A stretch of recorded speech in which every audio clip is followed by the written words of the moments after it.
What's up, everybody? This episode of the podcast is brought to you by We Print Wraps. We Print Wraps is the wrap industry's #1 source for wholesale printed wraps. They offer free nationwide shipping all across the U.S. and Canada. Go to WePrintWraps.com today. Okay, folks, welcome to the All Wrapped Up podcast. If you're new to the show, I've been a weekly listener. Thank you for tuning in and supporting the show. As you know, I don't ask for much, but I appreciate it if you left your feedback and a 5-star rating on any platform that you're listening to. It really helps us out in getting the word out about the industry. And don't forget, if you find value in the content, subscribe and tell a friend. And now here's a brand new episode of All Wrapped Up with Mr. Miagi from Installaway.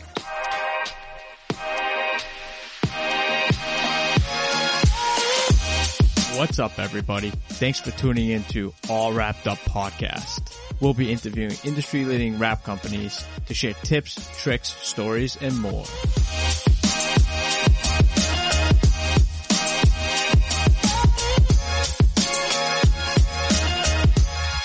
All right, so we'll go live. We've got Mr. Miagi from Installaway in Florida. What's going on, brother? Hey, what's going on, Jeff?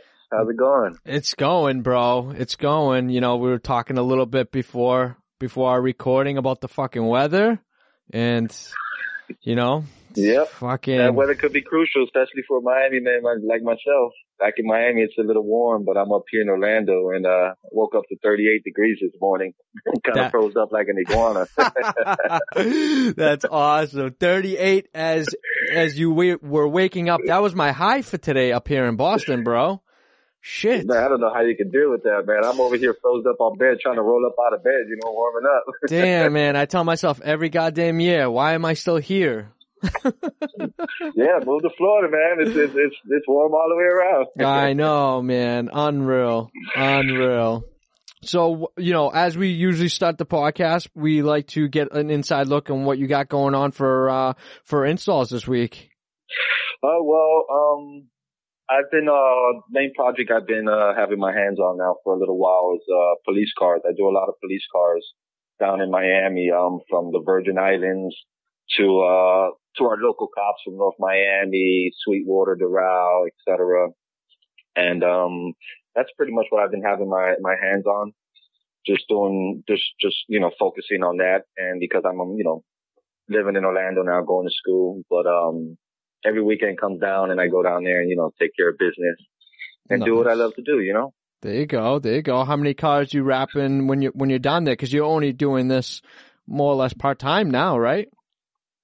Yeah, pretty much. But I try to knock out, minimum 9-10 cars while I'm there. I could get, I'll say I can knock a police car out in like 40 minutes. Wow. So, you know, doing it kind of quick with quality work. You know, work speaks for itself. There you go. And yeah, that's pretty much what I'm just been working on recently. You know, I have other companies there that have set me up with certain jobs, you know, commercial work. That's what I've been kind of sticking to lately. Mm-hmm.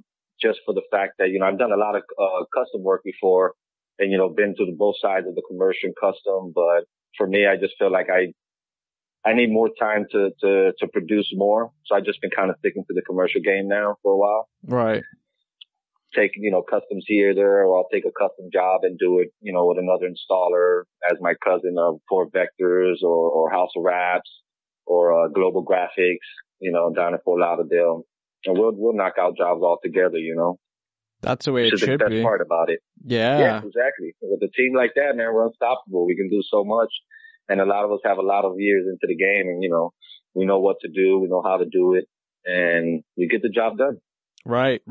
Yeah. And given that you're kind of solo too, you know what I mean? It's nice to have an extra pair of hands, you know, on deck to help you out. Cause those, you know, all of us know, you know, those kind of high end cars or restyling, you know, bits that you want to get into, those take a lot longer than doing a commercial job, you know? Oh yeah, definitely. You know, you jump on a Rolls Royce, you know, you want to take your time on that. Or Ferrari, you know, it takes you about good 4 or 5 days to get it done. Right. And I'm kind of used to working by myself. You know, I take on projects, big projects, fleets and all by myself, you know, and then, you know, at times when I feel I need the help, I'll go ahead and, hit up one of the teammates and, get the job done. There you go. Yeah, it's always good when you got a good backer, good friends in the industry come in, because one hand washes the other, and that's how it should be, Yep. Gotta agree with that. For sure. So you're using just like, is the whole job for these police cars all reflective? Some is reflective, like the Virgin Island police. I've been doing these cars for them for about 5 years now. I took a break from them. Mm-hmm. And then, like I said, I was kind of moving up here to Orlando for school and stuff. And I decided to pass by, try to help them out with the Orlando contract. And in the midst of me, talking with them with the Orlando contract, he brought up all about the other cars he still needed to do there. So I kind of secured that there, and I do the Virgin Island ones, and those are not reflective. And then you have like some police, North Miami police are reflective. You have a variety of different, most of them are not reflective. Right. But do you contract the printing out to somebody, and then you just kind of build them all at once? No, they actually have their own printing. They used to contract the printing to another company, mm-hmm. and they kind of made the smart move of just getting their own machine, getting people's on deck, and learning how to run the machines and stuff like that. And all they needed to do was get an installer. So from back then, they kind of just pointed in, I was already doing the installs for them for the third party, mm-hmm. and they kind of just reached out to me, one day and just told me to come by, and that's how it kind of just stuck there, And like I told you, I took a little break from it. Right. A few years, and then came back, and they know how I get down. They know the quality of work I can do and what I can produce. And they asked me to jump on board again. So by all means, Oh, yeah. Can't say no to guarantee work. Right. Especially when it's, police cars, or I've seen you do a lot of ambulances. Yeah. Yep. Yeah. I do a lot of the ambulances too. That was a good break for me too, man. When I got that account for that, that was a blessing, man. I kind of traveled, went to Vegas, and, actually kind of trained a couple of their inside guys there to learn how to just put those the reflective material on top of the ambulances and stuff. So yeah. That kind of worked out pretty good. Got paid pretty good for that too. There you go. You do a lot of traveling, or you did do a lot of traveling before? Yeah, I do. I thank God for that, man. I've been to Singapore. I was in Singapore for a month working on I want to say like a real big yacht. It's like a yacht, between a yacht and a ship. It was really big. Wow. And they were gutting out the rooms and the hallways and all things like that. And, it was word of mouth that they kind of, asked somebody out in Fort Lauderdale, hey, I need somebody that's good in graphics, that could put something up for us. And then I want to say the material, there was a China brand. It was a Belgian, I believe it was. Mm-hmm. And kind of worked with that. And then I was able to be out there for a month. And it took me 8 days to do what I needed to do there. And wow. I was out there for a month. So like the first week, I was out there and I was prepping with sanding, walls, prepping for the painters, things like that. And it's an interesting story because I kind of like I'm pretty organized with my work and how I like to get things done. And we had a room full of toolboxes, and I was the only one who kept my stuff organized. I had a bag with all my install tools and certain things in there, and the owner kind of came in the room and seen how everything was just a mess. Nothing was in its place. And he kind of grabbed that bag and was like, whose bag is this? And the head man was like, that's Miyagi's bag. And he goes, well, I want Miyagi to be in charge of the organization here. And sure enough, next morning they gave me a walkie-talkie, pen, pad. Hey, I want these guys to be here. You do that. So they kind of put me as a supervisor for the next 2 weeks. Wow. It was pretty dope, So I have that kind of leader skills, and it kind of paid off, and I did what I did in the beginning, kind of supervise these guys. And then once it was up to my time to do it, I was rocking and rolling, man. Put my little headphones in, my music, and it was all she wrote from there. That's amazing. What other places have you been to other than Singapore? I went to Hawaii. I went to Hawaii to do some Spectrum vehicles. And I actually had my buddy from Give Back Graphics, mm-hmm. Sean. He actually went out there with me, and we kind of knocked out a lot of vehicles. set to do 500 vehicles between 3 islands because Time Warner, sold the company out to Spectrum. So Spectrum bought them out and they had to rebrand all their vehicles. So we had to remove them and install them. And I mean, it didn't go as good for business wise. I mean, I don't want to put the doom on Hawaii as much, but the work ethic over there is kind of just too laid back, you know, so it didn't kind of work out with them in a sense. But I mean, we did what we had to do. We did even more than what we were signed up for. And I mean, at the end of the day, it just didn't work out as good, you know. So, I mean, it is what it is, you know. And as far as other places, I was in Curaçao. I went to Curaçao. They flew me out there to wrap an airplane. I think it was like my second, third airplane that I did. Travel a lot through the States. Like a big airplane? Like a big plane. Yeah, big plane. It's in my Instagram. You look down my Instagram and definitely, man, you'll see it.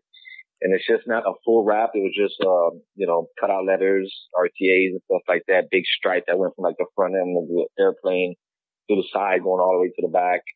Wow. And you had only certain times because we'll install some of it and seal it and stuff. And then they'll use the airplane and during the day. They'll fly out people and they'll come back in and then they'll park it in and we'll work on it at nighttime. It took me about a week to do it.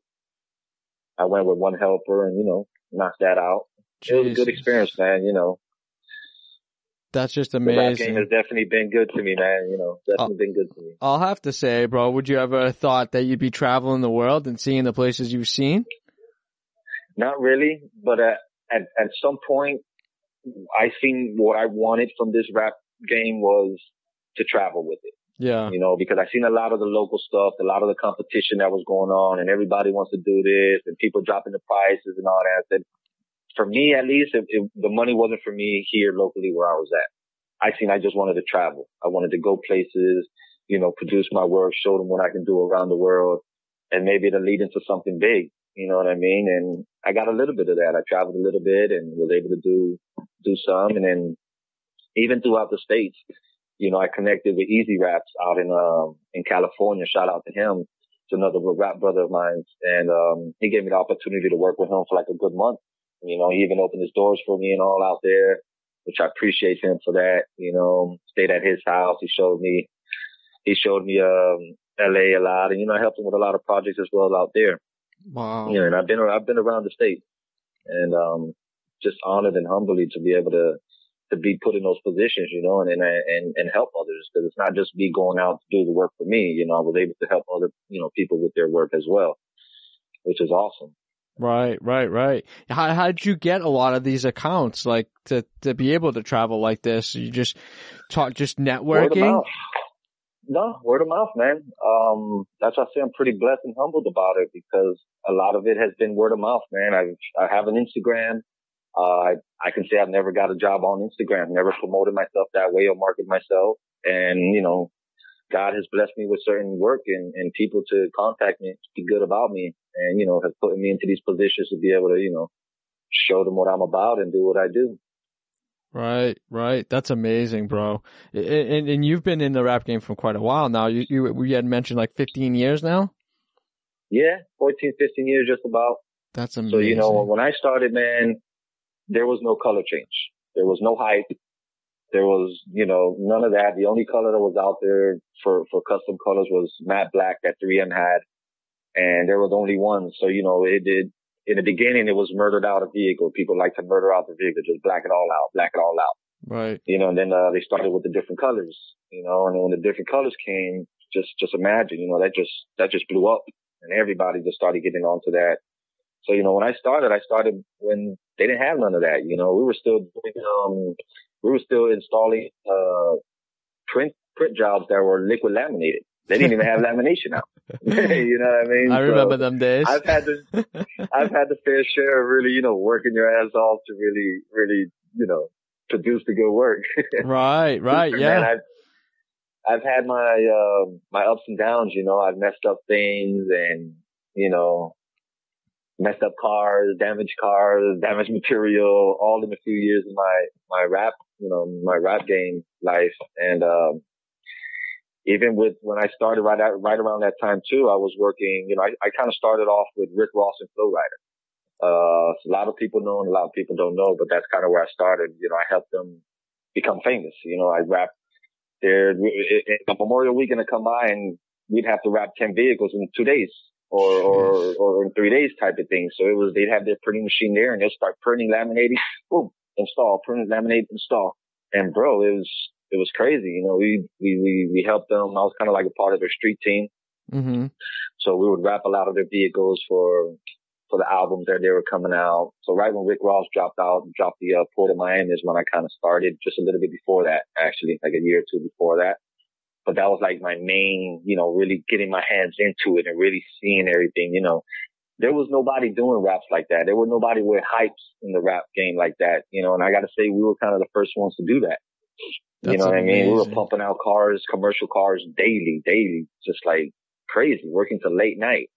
I'm used to waking up at 8 in the morning, starting work probably at 9, 10 o'clock, now finishing like 4 o'clock in the morning type of thing. My first few years was like that. So the hustle was real, Yep. The hustle was really real. That's insane. Yeah, because I remember them days where a lot of like local rappers and stuff like that would want to get their like Astrovans wrap with their album covers and like release dates and places they'd be, traveling to do shows. And that was like 2008, 2009, give or take. Maybe a little bit earlier where I kind of saw that up here in the Boston area. So take me back before we go crazy. Take me back even further than that. So you were rapping, or at least in somewhat of the industry 2 years prior to that. How did you get into it? Like what sparked the interest? Good question. Four Vectors, my cousin, he was already in the rap game, and I was going through some stuff in life, kind of rock bottom, didn't know what I wanted to do with work, was hustling in all types of ways, and I seen that he was putting vinyl on vehicles, and I was like, wow, I want to try this out. So he kind of took me under his wing, showed me a lot of it, introduced me to the rap game, which I'm grateful for. And then I met another dude called Ronnie, and he kind of just gave me that squeeze and said, ride with it, bro. And man, did I ride with it. I was so excited to do it. And he even started, he goes, look, man, you can come help me and I'll give you $100 a car and this and that. So that kind of gave me the, to really want to do it. I'm like, all right, $100 a car, man, this guy does like 3 cars in a day. I can make $300 in a day. So that's what we do, and we'll make it happen. We were mobile. We'd drive around with tents, and we'll put tents on the vehicle on whatever side the sun was hitting on so the sun wouldn't hit, and wrap vehicles like that, and it was what it was back then, It was whatever you could do to get the job done. There was no excuses. There was no, we can't do this. No, you find a way, you figure it out, and you get it done. Wow. Do you remember what year that was around? Oh, maybe 2002. Damn. Around there. And then my first actual vehicle with him was, it was an RV that we did in Orlando. It was for Manta, the drink Manta. Mm-hmm. And it was pretty cool because once we were finished, we went in and the factory, they walked us around like Manta, and I was like, yeah. He goes, well, here you go. This is the freshest you can ever take drink one. He took it right off the rack. He didn't even put the label on it. He's like, here you go. That's awesome. That was pretty awesome. Good experience, And then working with that guy, like I said, he was like the main guy that installed for Po' Boy Music Group, which was, Rick Ross, Flo Rida, even with DJ Khaled and Jay-Z and Busta Rhymes. Like we did a lot of the tour buses for them and stuff, Did you get to meet them as well? Or yeah, man. We'd hang out. We'd go to clubs together. I'd be on stage passing out shirts, CDs, that's literally, awesome. Homies, you know what I mean? Which grateful to be because I knew them and hung around them and been around them before they even became famous. Yeah. And I mean, now that they're big and famous, they don't use it as much because they have the record label money to back them up for the promotion. So they're getting promoted on TV, on the radio, right? Things like that. But back in our days, man, Memorial Weekend to come and going to the beach where some people are familiar. You get the MacArthur Causeway and there's like a little strip where you drive. And it goes towards the beach. And then right when you cross that one bridge that divides Miami Beach from Miami, the main guy from Po' Boy named E-Class, he rent these pods and he'll rent the pods like 2, 4, he'll rent like 6, 8 of them. Mm-hmm. And he'll stack them up one on top of each other and put them all together and we'll wrap all those with the faces of artists, Trick Daddy, Trina, and that's like, if anybody's been to Miami or the Miami Beach and they take that MacArthur Causeway and they'll look on the opposite side where the Port of Miami is, they actually have these big 53-foot containers and they put banners on that now. Wow. That started because of us. Wow. You know what I mean? We were the first ones to do all that and promote that. And he's the biggest promoter there is, that I've ever met. You know what I mean? And I've always believed in something. If they don't hear you, they don't see you, they don't know you. So the promoting was real. We really got out there and did some promoting for all the artists and stuff. That's amazing. How hard was it to wrap those containers? Well, it wasn't that hard. Cause you didn't have to do it like detailed in a sense. You know what I mean? It's just kind of lay it flat. It would be up there for like 3-4 days. If that, they'll take it right off. Or we'll get banners. It got to a point where they're just print banners. We'll go and we'll just install them onto the pods. Yeah. So this was going on like every Memorial weekend. Those were the big times, we'd make some good money on that. And then it'll always be deadlines, Memorial weekend is Friday, Saturday, Sunday, Monday, and they'll give us, hey, it's Tuesday. Well, we got to get everything done by Friday. Start printing Tuesday, start installing Wednesday, and they're printing, laminating, install. Printing, laminating, install. Man, it was crazy. Like machines, dude. Mm-hmm. Well, literally like machines, man. You always look forward to Memorial Day weekend. Make that cheddar. Yep. You know what I mean? And also, my second big job with my buddy back then was for Honey Bunches of Oat cereal. We actually did a full wrap all around and the roof, and it actually presented itself in a commercial. Really? And I was like, wow, to be able to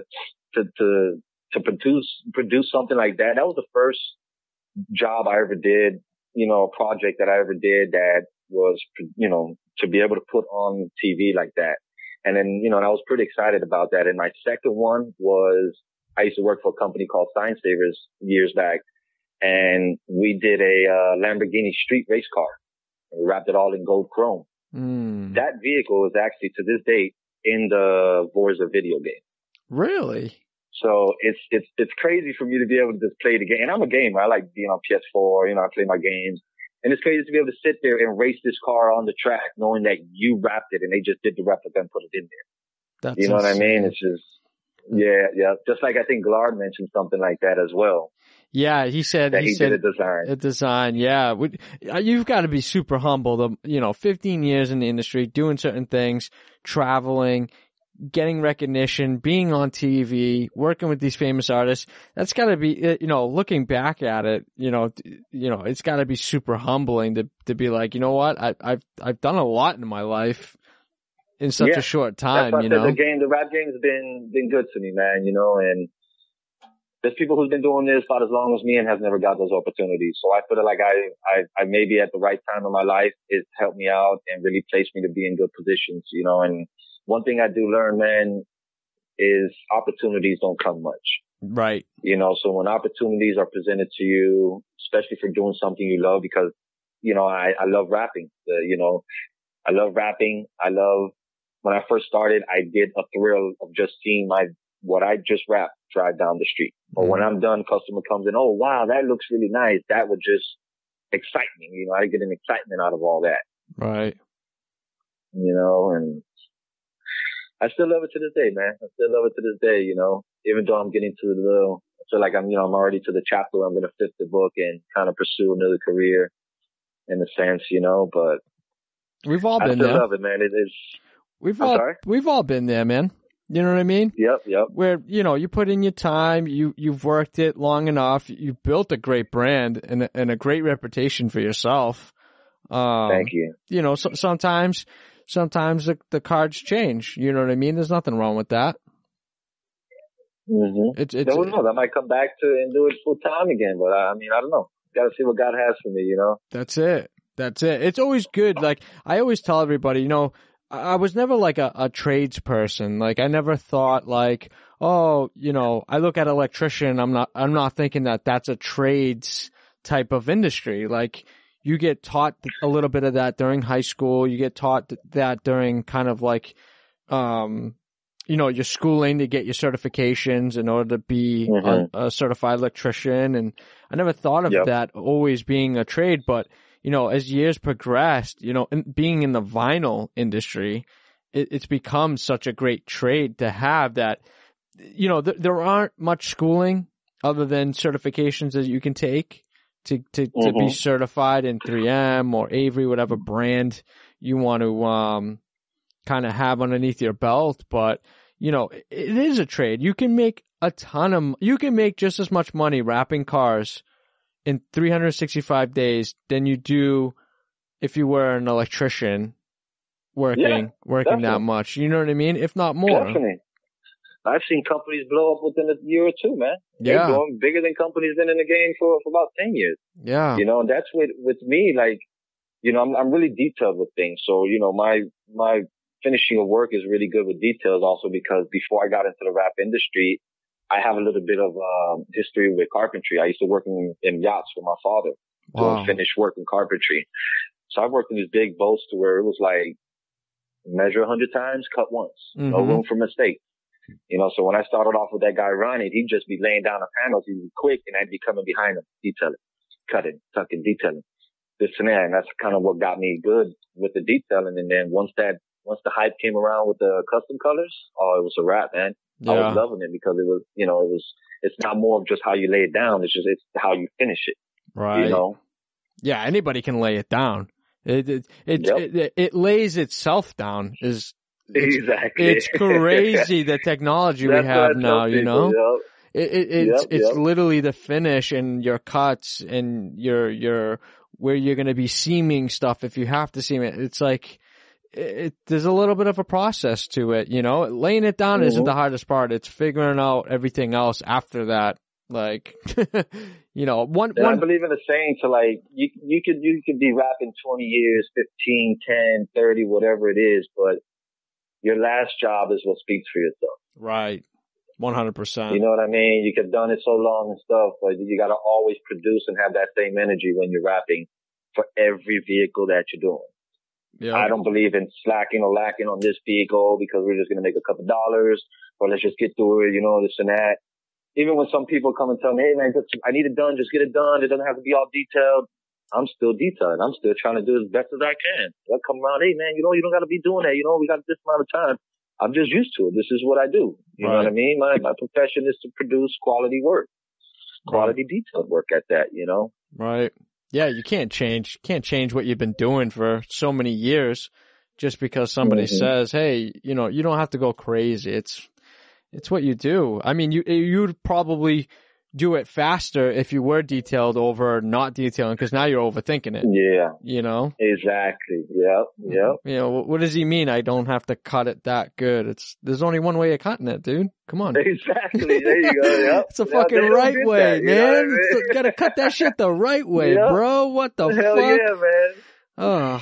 And then sometimes you get these places to where, because I always believe a good project, a good vehicle will come out if the designer, especially for custom work, commercial, is a designer and an installer always getting together, even before you're going to do the wrap. And that's very important. I've had a lot of companies to where we already have an understanding on how we could do things. You give me a box truck, I don't need to put up all my panels to see where it's going to land. No, we already have a certain connection to where I grab that panel. That's 1 inch overlap through all the middle, 2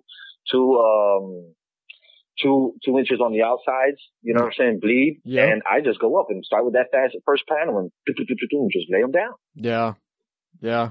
When you got that relationship. So I think it's very important. When you got that relationship, a lot of us don't have that. I know a couple of people that install and only install around this area and, they're walking into fucking nightmares half the time. They don't know what the fuck's going on. They got a piece of paper with the rendering. There's no bleed specifications. There's no overlap specifications, and they literally have to figure it out. That's like when you're talking with Glarb about how the rendering is not exactly from like the template. Yes. When you're doing it, you got to count for certain little areas and certain things, and some designers don't get that because they're like. I forgot what you guys are saying. They're like graphic designers, they're right. They see everything in 2D, not 3D. Yes. And that's kind of for me being an installer for so long and then starting to work with certain companies, they just don't know that, and you kind of explain to them, they take it as like you know, you're telling them what to do, like their job and stuff. It's not that. You've just been in the industry for a long time. You've been through all of this. You know what to kind of do, you know. What's been the worst like nightmare that you've walked into for an install? One thing I hate that I feel like is a nightmare also is I hate getting to somewhere and they're like, well, I got this side completed, you know, the other side is just printing, you know, go ahead and finish this. And I honestly, I walk out. I walk away. I tell them, I'm sorry, I don't do this like this. You know, I come to have everything put together. And I've had something all put together, come and put it up, and it's for the wrong vehicle. Oh my God. So, you know, I'm here breaking my head, getting frustrated, trying to, okay, well, this got to land here. No, but come on, I got to try to make it work. But at the end of the damn day, shit's not even for the right vehicle. Oh my You know, so God. that can get, you know, after even laying down probably half of the vehicle down or box truck or whatever it is, you know what I mean? It gets frustrating, you know, and you need all the focus you can get as an installer, you know, because your mind is working at 100 miles per hour. You're not just thinking on how you're laying it down. You're thinking about your next step. So as installers, I feel like we get very mentally stressed out, you know, and before you're physically getting stressed out. Yeah, shut down. You know, because there's a lot in it. Yeah, you got to know what you're doing before you're doing it. You got to stay 2 steps ahead of yourself. Bro, I still get like that sometimes, man. Like I get, like I'll get a print done, and like even though I already know, I've already taken precise measurements, my template's set up, it's printing. Sometimes, dude, it's like a psyche for me. Like I gotta fit the fucking thing on. When the car's there, I gotta dry fit the fucking thing on so I can go home and sleep nice the night before I install it. Yeah. So I wake up fresh. Yeah, you get companies that'll print the stuff, and then before they go home, like you said, they won't present it to see if they're okay. If I have to reprint it or something, I'll do it now. Or I know what to do in the morning. No, they'll print the stuff, give it to me, and say, go right ahead and install it. And when I go, I figure out all the mess, you know, and I'm like, time is being wasted. You know, time is money when you're in this rap game. Oh, hell yeah. And, you know, especially if you're it costs. Yeah, and when you're in your shoes, you know what I mean? You're the last person to touch the job, and you're the last person to get paid at the end of the day. Yes. You know what I mean? So and we're artists as well, you know, because as designers, they have to be an artist to design something on a computer to make it look, but then it's our job to be artists and design that on the vehicle as well, but in 3D, like you said, you know? Right. Yeah. Make sure like the lettering doesn't go into like a deep fucking recessed area where you're not going to be able to read it. You know, on the rendering. Getting cut by the door. Yes. Dude, that's got to be the worst fucking thing. Dude, that shit drives me crazy. When there's like a fucking. Yeah, because the customer will come in and the customer will say, well, I want this to fit here and this and that. And there's certain reasons why they can't do that, but they don't understand that. Yeah. So I kind of tell these print shops, I go, listen, you know, it's not trying to, you know, cut the job in half or something. You got to let them know there's certain things you just can't do. Yep. You know, I want the logo real big on this door, but if you do it big, you know, you're going to land on the handle, you're going to come onto the thing, but they want that big bulkiness of just popping out, you know? Yeah. And if you want to do that, you do less stuff and just get straight to the point. I love simple design. Hell yeah. I love when you get straight to the point, not so much going on, not so many letters or talking about something. You just straight to the point, design, and let it go, you know? Yeah. There's nothing worse than seeing a fucking thin letter in the crack of a fucking door. Split. Bro, what happened there? it's like honestly, at the end of the day, like you said, we have to be designers as an installer, because what does it take at the end of the day? You running your finger to find out where the door ends and where it starts, to think, oh, maybe I should push it over like a 1/16 of an inch so you can read it. You know what I mean? Yeah. It might look like that in the rendering, but for me, someone who potentially could be a client and not being able to read it because I put it the way that designer put it, why do that to yourself? It's your work at the end of the day too, you know? Yeah, I mean, I know designers that are, you know, they won't use templates. They'll actually go out there and measure out that vehicle and then measure from between each door to the fender and all that and get every precise measurements just to know, you know, they'll take a picture of the vehicle and then that'll be their template. Yeah. And they'll just go from there, you know, and it works out pretty much better. Once they get that, you know, there's a couple of designers that get that on point and it's all she wrote, you know, and then that's it. Every print that they do comes out very well, you know? I'll tell you, there's not a lot of people out there left that actually do it that way. And that was the old school way. That was pre-fucking the bad rap, pre-vehicle template outline, like outline templates. That was the old school way of doing it. You take a body shot straight on of all the sides, and then you fucking template that shit 1/10th, 1/20th scale, and go to town. That was the original bad rap. Dude, right there. You know how back then how they would do the template for the boats? What we would do is we would get masking tape. Masking tape. So you mask the whole boat. Yep. The top, the bottom, and you peel that off and you put it on a wall. And you take a picture, and that's your template. Yeah. That will be your template. You know what I mean? I've seen it done plenty of times back in the days. And still used till now. Still used to now. Yeah. I haven't seen it as much, but if they're still doing it, I mean, hats off to them. I feel like that's a good way of still doing it, you know? That's the best way of doing it when you've got a real detailed design. Because the front of the boats, right, they're so deceiving.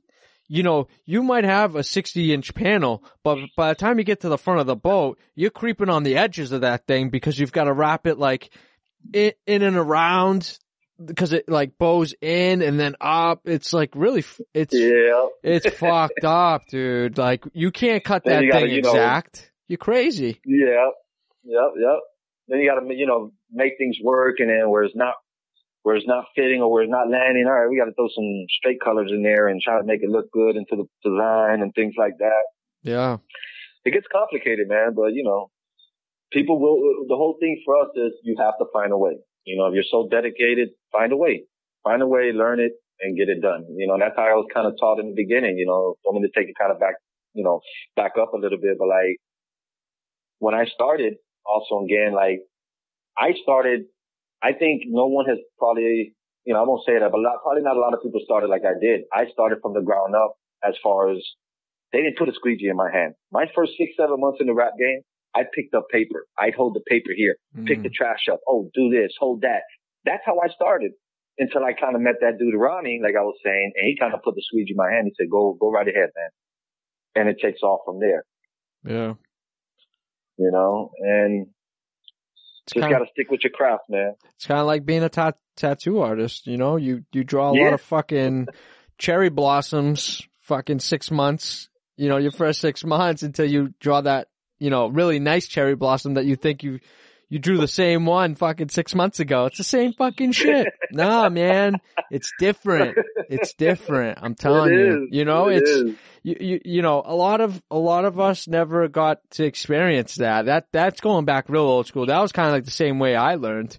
I didn't fucking pick up a squeegee. You know what I did? I sat behind a fucking table and fucking weeded for 8 hours out of the fucking day. You know what I mean? Yep. I worked 8 months in shop and for a Sinorama actually down here, and I learned a lot. I even got to the point where I learned how to run the machines. There you go. Shit, you put me in front of a machine now, I don't know what the hell to do.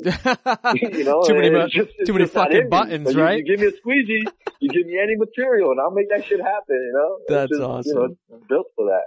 That's awesome. Yeah, man. It's just crazy, like the way all of us have learned. I've had 69 people on the podcast now, and we've all learned a fucking different way.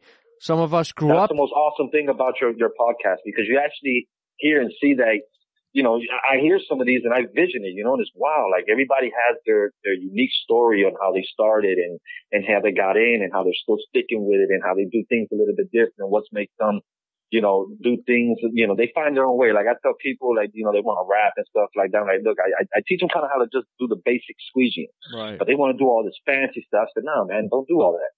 Right. There's no need. Just learn how to do the basics. Once you learn how to do that, then you just add your little extraness to that. You know what I mean? Right.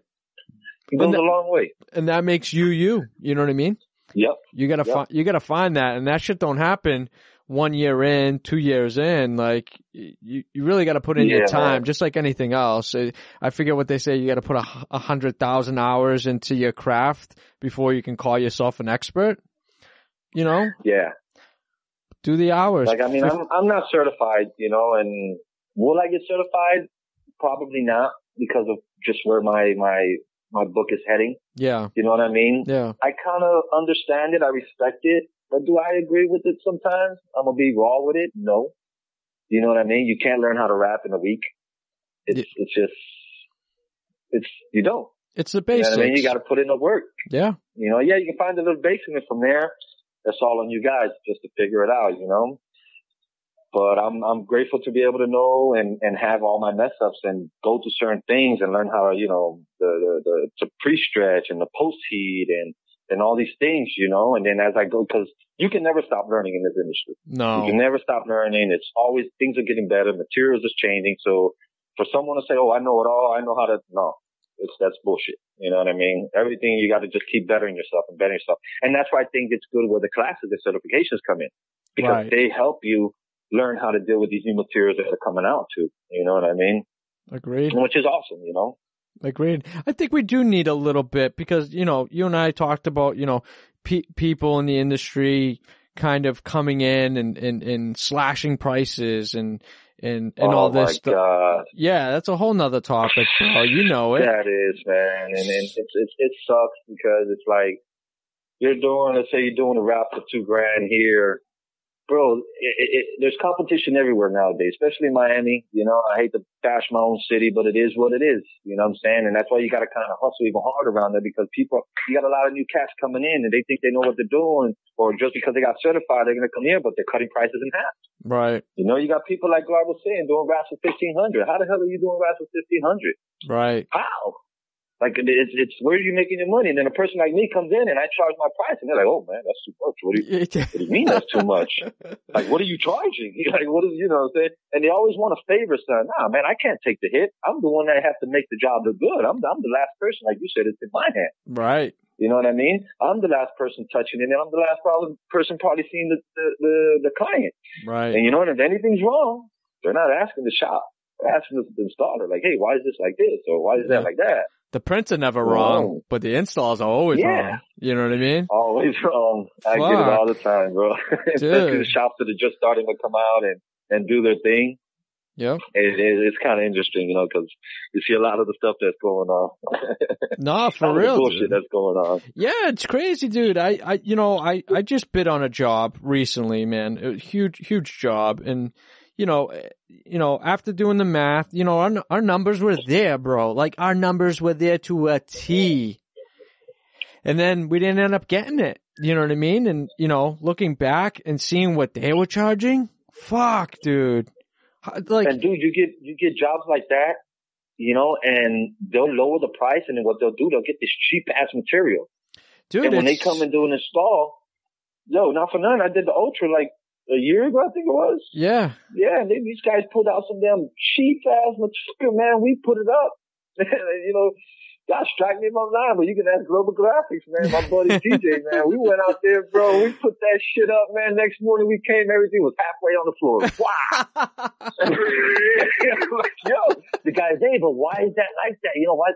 What do you mean why it's like that? Hey, you real talk. It's cheap material. Stop trying to put an extra dollar in your pocket. Yeah. You know what I mean? And do the shit right. And I don't know if they're going to call them this year coming up, man, and it's kind of hard for you to be doing because then they ask you, hey man, why is that not sticking up? You know, they start pointing at the installers. Dude, it ain't me. I'm doing what I can, you know? Right. And the next thing you know, they come in with a stapler and they're stapling all the material to the wall. Jesus Christ. I'm like, holy shit. No, this is bullshit. You can't do that like that, man.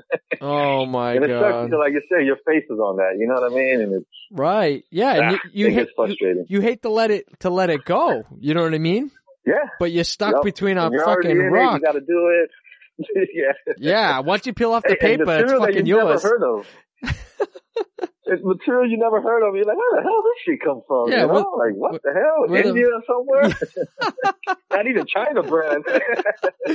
I got to give it up to my China fucking brands, though. They're coming up strong, man. Yeah, they've been stepping up. They've been stepping up a little bit. You know, I still don't trust it as much here, but, you know, I see they're hustling, bro. I get emails all the time. You know. What do you think, I'm going to turn it around, but what do you think of the APA film? I don't know. I haven't, you know. When they first came out, me and another installer, they were the first installers in the U.S. to try their first black chrome. And we did that. We wrapped the Lamborghini Gallardo in all the black chrome. and they presented it at Lamborghini in Miami, down in Miami, and the material, bro, it'd be hard to work with in a sense, you know, really tacky. And I've got to say, they improved their material. They definitely improved their material. A lot of people that didn't were seconds or not to really deal with their material are using it more now. I've actually got to work with it, and I got to give it to them. They've actually been stepping up, you know what I mean? But in the beginning, man, that thing was crucial. And then the way they would work with it, you know, shout out to Mattia, man. He really knows how to work that material. You just got to be a little bit, you know, aggressive. You got to take control of it. You know what I mean? Really take control of that material and really post heat. That's the main thing for that APA. You got to really post heat on that. Can you do a full peel on it and stick it, or do you got to like half and half it? In the beginning, you had to do half and half. Yeah. Now I haven't worked with it so much. So, you know, with all due respect, I kind of just stay away from it. I'm an installer that if it ain't 3M or Avery, I don't mess with it. And if it's anything else, I charge more. You know what I mean? That's just me. That's how I stick with my work. You know, when I started, it's crazy because when I started, I rapped for Graphics of America. Me and my cousin, Fort Vectors, we were rapping an Audi TT on stage in front of a whole bunch of people.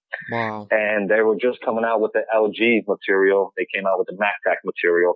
Dude, I didn't know shit of anything. I would hear what people would say about the material and I just repeat it. I didn't know anything. I had to fake the walk, walk the talk type of thing, you know? And in that midst of my beginning of my career, one of my role models to this day, still a role model to me, is Frank Fellis. Hats off to Frank. You know, shout out to Frank. He was the one that when you go to these shows and stuff, man, we're talking like in 03, you know what I'm saying, 02 around there, 04. He'd be the only one at these conventions with a freaking 53-foot trailer wrapped completely and like 5-6 cars wrapped differently. And you would see him, he'll be like, oh man, he's top dog. That's the big dog. You know, we need to get to know him. We got to do work for him. And, you know, I didn't get to meet him until 2 years ago when I went to SEMA. Wow. What a humbling experience to meet the big dog Frank, you know? And he's my favorite cowboy, you know what I mean? And when I seen him, I actually took a picture with him. I told him, hey, look, man, I don't mean to, you know, I know you probably don't do this a lot, but I need you to take that hat off. I need you to put my hat on. Let me get your hat. That's awesome. And we took a pretty classic picture like that, you know, to my Instagram. And it was awesome, you know? But yeah, back then those materials were the only one, and that LG was aggressive, man. LG was aggressive like crazy, man. That's on. But a lot of materials have been getting better. One of the materials that I have to definitely say I haven't worked with to this day has been the KPMF. And I'm dying to kind of work with that. Shout out to my other brother, rap brother, Knops. He kills it with the KPMF. You know what I mean? If I'm not mistaken, I think he's got like his own little color and stuff, purple or something. The purple color. There. Yeah, him and Chucky got the chance to go up to the factory and create.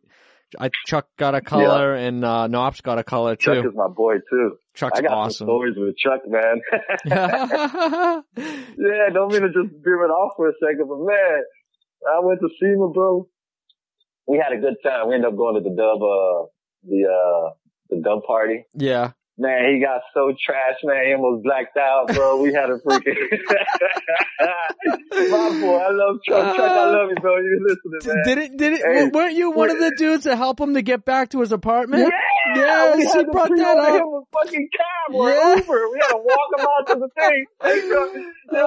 Shit. Told him, hey, this is the address. Make sure he gets over here. He got in the truck, in the car trash, man, and they got him to his hotel. That's awesome. So that was an awesome experience, man. He was trash, bro, but, you know, brothers take care of brothers, man. We made sure he got there safe. That's it, dude. You know what? You play hard and then you work hard, and you know, that's the one time a year where you can kind of let things go and, you know, and just be yourself. Definitely. You know what I mean? Fuck it. And you meet so many people, bro. Like I said, man, it was humbling to meet so many people. And when I went out there, I was able to go out with my cousin Fort Vectors, you know, the home team House of Rap. And we went out there and, man, we lived it up. You know what I'm saying? It was I missed the year before to where everybody else went, and my buddy TJ went out there and stuff, and I wasn't able to be the whole crew, pretty much, you know, South Florida crew to be out there. But that second year, I was able to go out there and experience a lot, man. And I loved it. I loved it to be able to see everybody and meet everybody at the reveal parties, you know, and see you know, the new materials that are coming out, you know, it's awesome. The industry is a very good industry.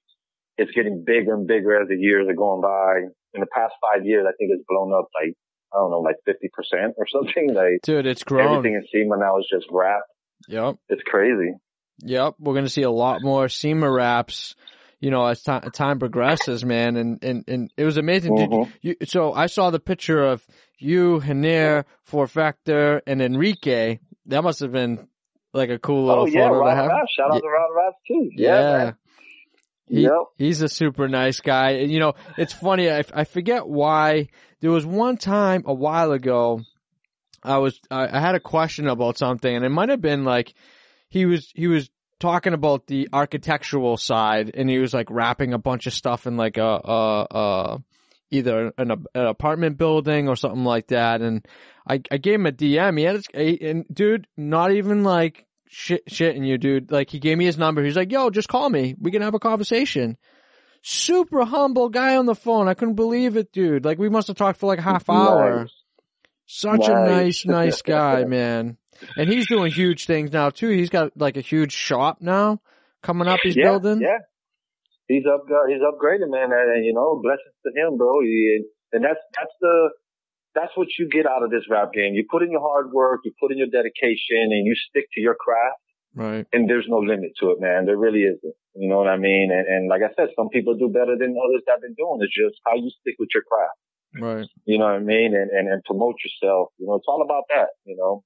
Oh, for sure. I've been grateful to, you know, been around the world and work with, you know, good people and do things, you know, and it's an awesome, you know, business. Awesome rap world, man.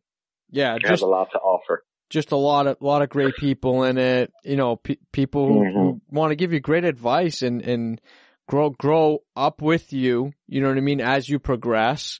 You know what I mean? Not talk down or be like, oh, you know, look at him, he's doing good. It's I don't like that, man. Nah. And even people start talking around me about other people like that, and I kind of just distance. Yeah. I'm not about that negative stuff, man. I've been in the rap game too long to be kind of down talking somebody. Yeah. The only thing I could say, you know, is like how I told you, you're only as good as your last drop. Right. Doesn't matter whether you're trying to make a quick dollar or not. I try to put my perfection in everything that I do. You know, and sometimes we fall short. Sometimes we overlook something. So, we forgot to post it here. Things happen. You know what I mean? It's not a perfect rap world, and no one's a perfect installer.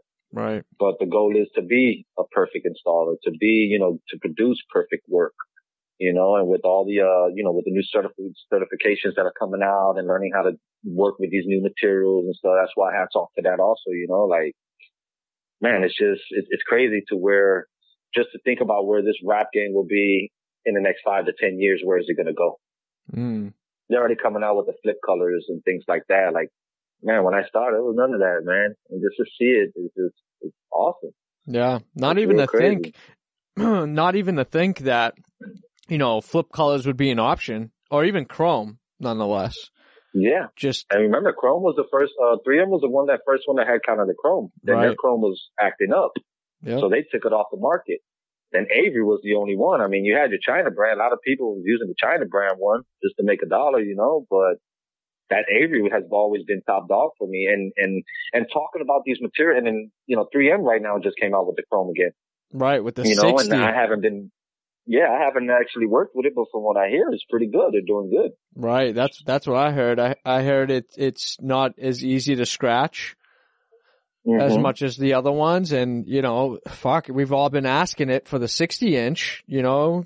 Oh, I know that's right. You know what I mean? Tired of putting those seams on the hood of those Lambos. Fuck. Stuff, you know, you gotta find, you know, when there's a will, there's a way. You know what I mean? You find a way, you either butt seam it, or you just give it that overlap and call it a day, because technology has only gotten me this far. Now, you know, 2 years passing, now we got the 60-inch, you know? Yep. Take advantage. Fuck, it's gonna be, heck yeah. It's gonna be a lot more money, but, you know, seam over no seam. I feel like it's better. You know what I mean? But time wise. Yep.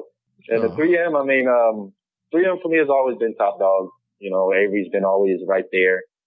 I gotta say, as far as like the the printing material for 3M. They've been switching up the adhesive a little bit. Yeah. And I feel like it's been a little bit more aggressive. So for me, if I had to pick in the industry, I think Avery is top dog right now. For commercial stuff printed? For commercial stuff, yes. Yeah. When you come to him, one thing I like about Avery is Avery lamination is much glossier than 3M lamination. Yeah, agreed. You get more of that. When we used to do the DJ Khaled and Rick Ross stuff back then, they'd use like these like blood splatter or water type of thing. And when you laminated with that Avery, man, that thing looked wet. Yeah. It just came out, you know what I mean? And you could tell the difference from the Avery to the 3M. But as far as custom colors, man, 3M is 3M. Yeah. They've got a good variety. Yeah. Oh, and I like all the new stuff that's starting to come out with, And then, the KPMF, like I said, I see all the colors and they're laminate, how so crazy how it's awesome how you can just grab a color, laminate it with another, color shift, and it just comes out. You just see it. It's like, wow, Yeah. And I think Tate made this color like a Miami Vice color with the KPMF, if I'm not mistaken. Man, that thing was awesome. And I love that the manufacturers are getting with these shops to create these crazy colors, because at the end of the day, we're the ones installing it, and if we see something out in the street that we're like, yo, this would be hot right now, having a manufacturer in your back pocket where you can make a phone call and be like, listen, we need to produce this specific color. Can you guys make it work? And, it might be a couple weeks, might be a couple months to get it produced and finalized, but it's cool to be like, Tate's got a color, Kevin's got a color, Knops has got a color. Like, who would ever thought that we'd be making our own colors at this point, too? I'm trying to tell you, man. It's crazy. I could get a color, get like a Miagi, sunset shift color type of thing, See, That'd dude? be awesome. See? You gotta make them phone calls, bro. We gotta speak it into the existence, Avery 3M, if you're listening, reach out to Mr. Miagi here. You guys give me a call. Do something with me. Damn. I appreciate it. Yeah. Rising Sun. Mr. Miyagi special, See? Rap on, rap off, baby. Rap on, rap off. I love it. Dude, so tell me the backstory about how you got dubbed Mr. Miyagi. Like, where did that come from? Oh, man. It's a little embarrassing if you go back, and I'm not going to take so much of the video. It is on YouTube. But I was at least it's documented. You can see my face.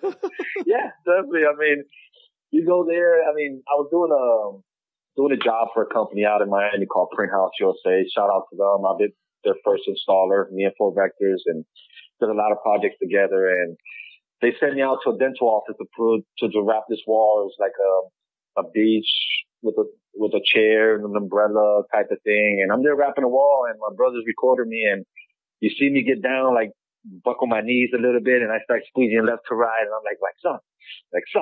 I'm doing this little motion. And he tells me something, oh, there you go, Miagi. And I just look at him and say, stop it, Danielson. And then I just get back to it again, boop, boop. And man, I showed the print shop that video, and they started busting out laughing. Oh, you're Mr. Miagi, man. And humbly, bro, it stuck. Wow. It stuck. And to this day, more people out there in the industry knows me more by Mr. Miagi than by my first and last name. Yeah. So that's even more humble thing, And I've got people in other countries that know who I am, and I'm like, wow, like I never thought I'd get to a point where people would know me like that. And even like when I went to see them, man, people know me. Hey, Miagi, Installaway. I'm like, damn, who are you? They're like, oh, such and such. And then, I gotta look it up right there. Oh, okay, I know who you are. Damn, what's up, bro? And it was awesome to meet everybody in the industry like that, For sure. It's almost like having a tag name, like the olden days. Yeah. You know what I mean? And then a lot of times what I do too, you got like this little rag thing that they sell like at Home Depot and stuff, and it kind of keeps your head cool. You just wet it. Yeah. Pull it. Keeps it. I would wear that a lot. So it kind of stuck on me too. So people be like, oh, Miyagi. And shout out to Dan, Loud Raps. First time he met me, he was like, yo, you're the rap Jesus. All I could do was just laugh. The rap what? Jesus. Yeah, man, you're the rap Jesus, man. I'm like, oh shit, okay, thanks, bro. God bless you. That's awesome. That's fucking awesome. It's cool, for them not to know me like that, just come in and just, we were able to click off and stuff. And he's a good guy, man. He always comes down, and when he comes down, he makes it in his plans to make sure I come around and we meet up, hang out and stuff, chop it up a little and stuff. Real cool guy, real good guy. Yeah. You guys don't know who he is? Look him up. It's Loud Raps. Dan. Good guy. Yeah. He likes to fly down. What do they call those people that fly down from Boston to Florida? Something birds. Oh my God. Florida birds. Florida birds. Florida birds or some shit. He likes to go down. Yeah. He's fucking out, dude. He's probably in Miami right now. It's so fucking cold up here. He is. I was just about to say that. He's probably there. I don't even know. I'm gonna call him after this. I know, right? It's about time. It's almost December. He's fucking ready to go. So he's from Connecticut. So he gets that New England fucking the New England winter. That snow. Yeah. That snow's serious up there, man. Fucking white shit. I've never been in snow that much. I lived in Vegas for a while, and I actually was living in Vegas when it snowed in Vegas, and it hadn't snowed in the actual Vegas in 48 years. Holy shit. And that was kind of, really nice. We had people standing to the Welcome to Vegas sign with snow all around it. Was it that much snow that it stuck? Yeah.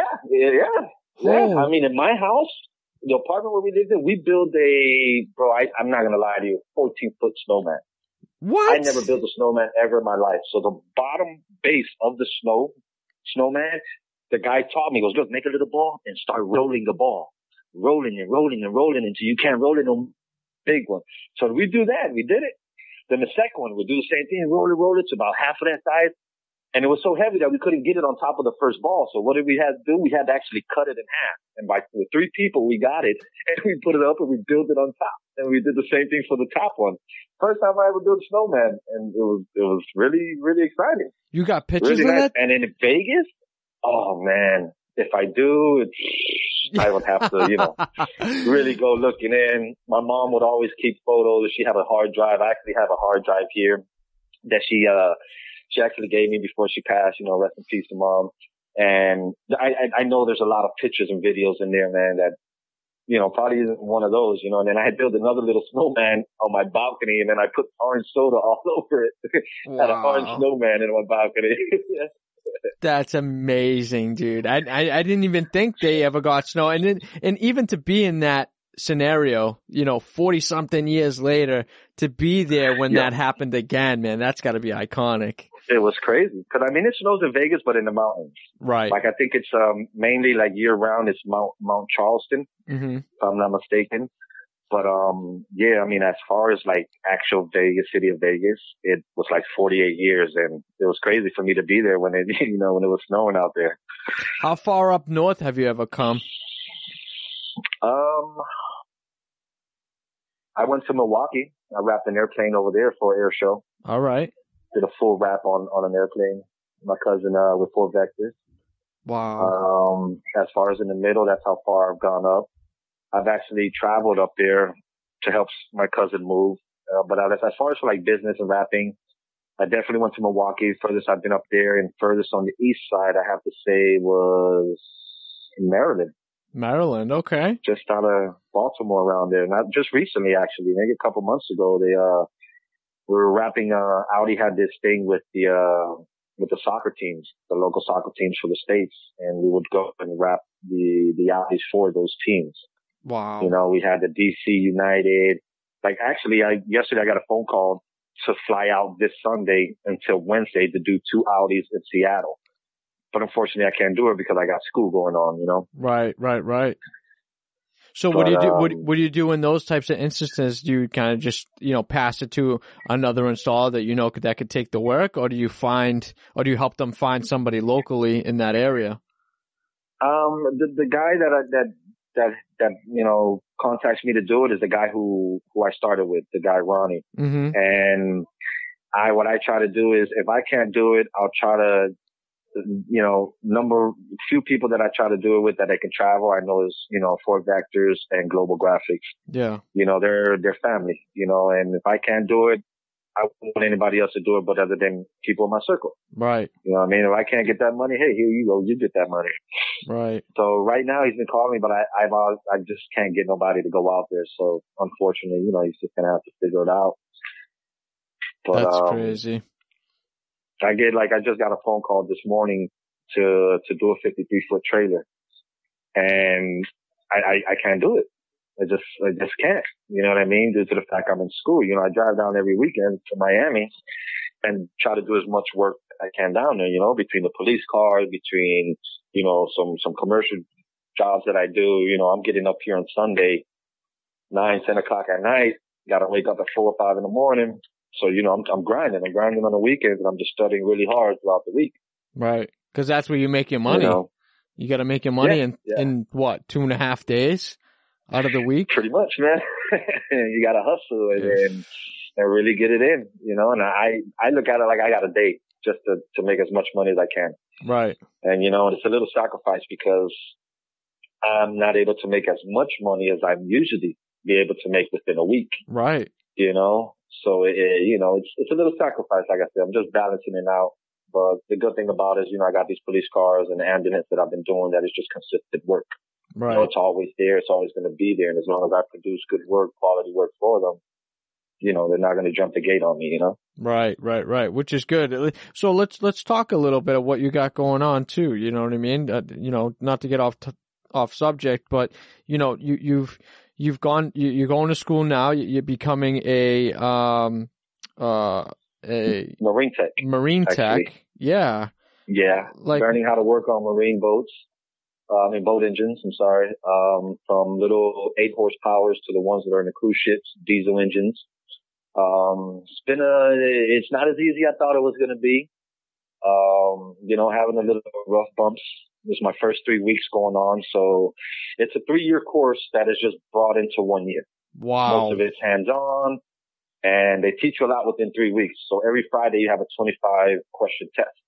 And then the third week, that Friday you have 50 question tests. So it's crazy because me starting off right now with that, I haven't even had full 3 weeks of school because we had just had the Thanksgiving break and I didn't have a full week. So this week, Monday, I had to do our second test. I failed the test last week and I retook it today. So I know I passed this today and then I have the finals on Friday. So it's a little frustrating, you know what I mean?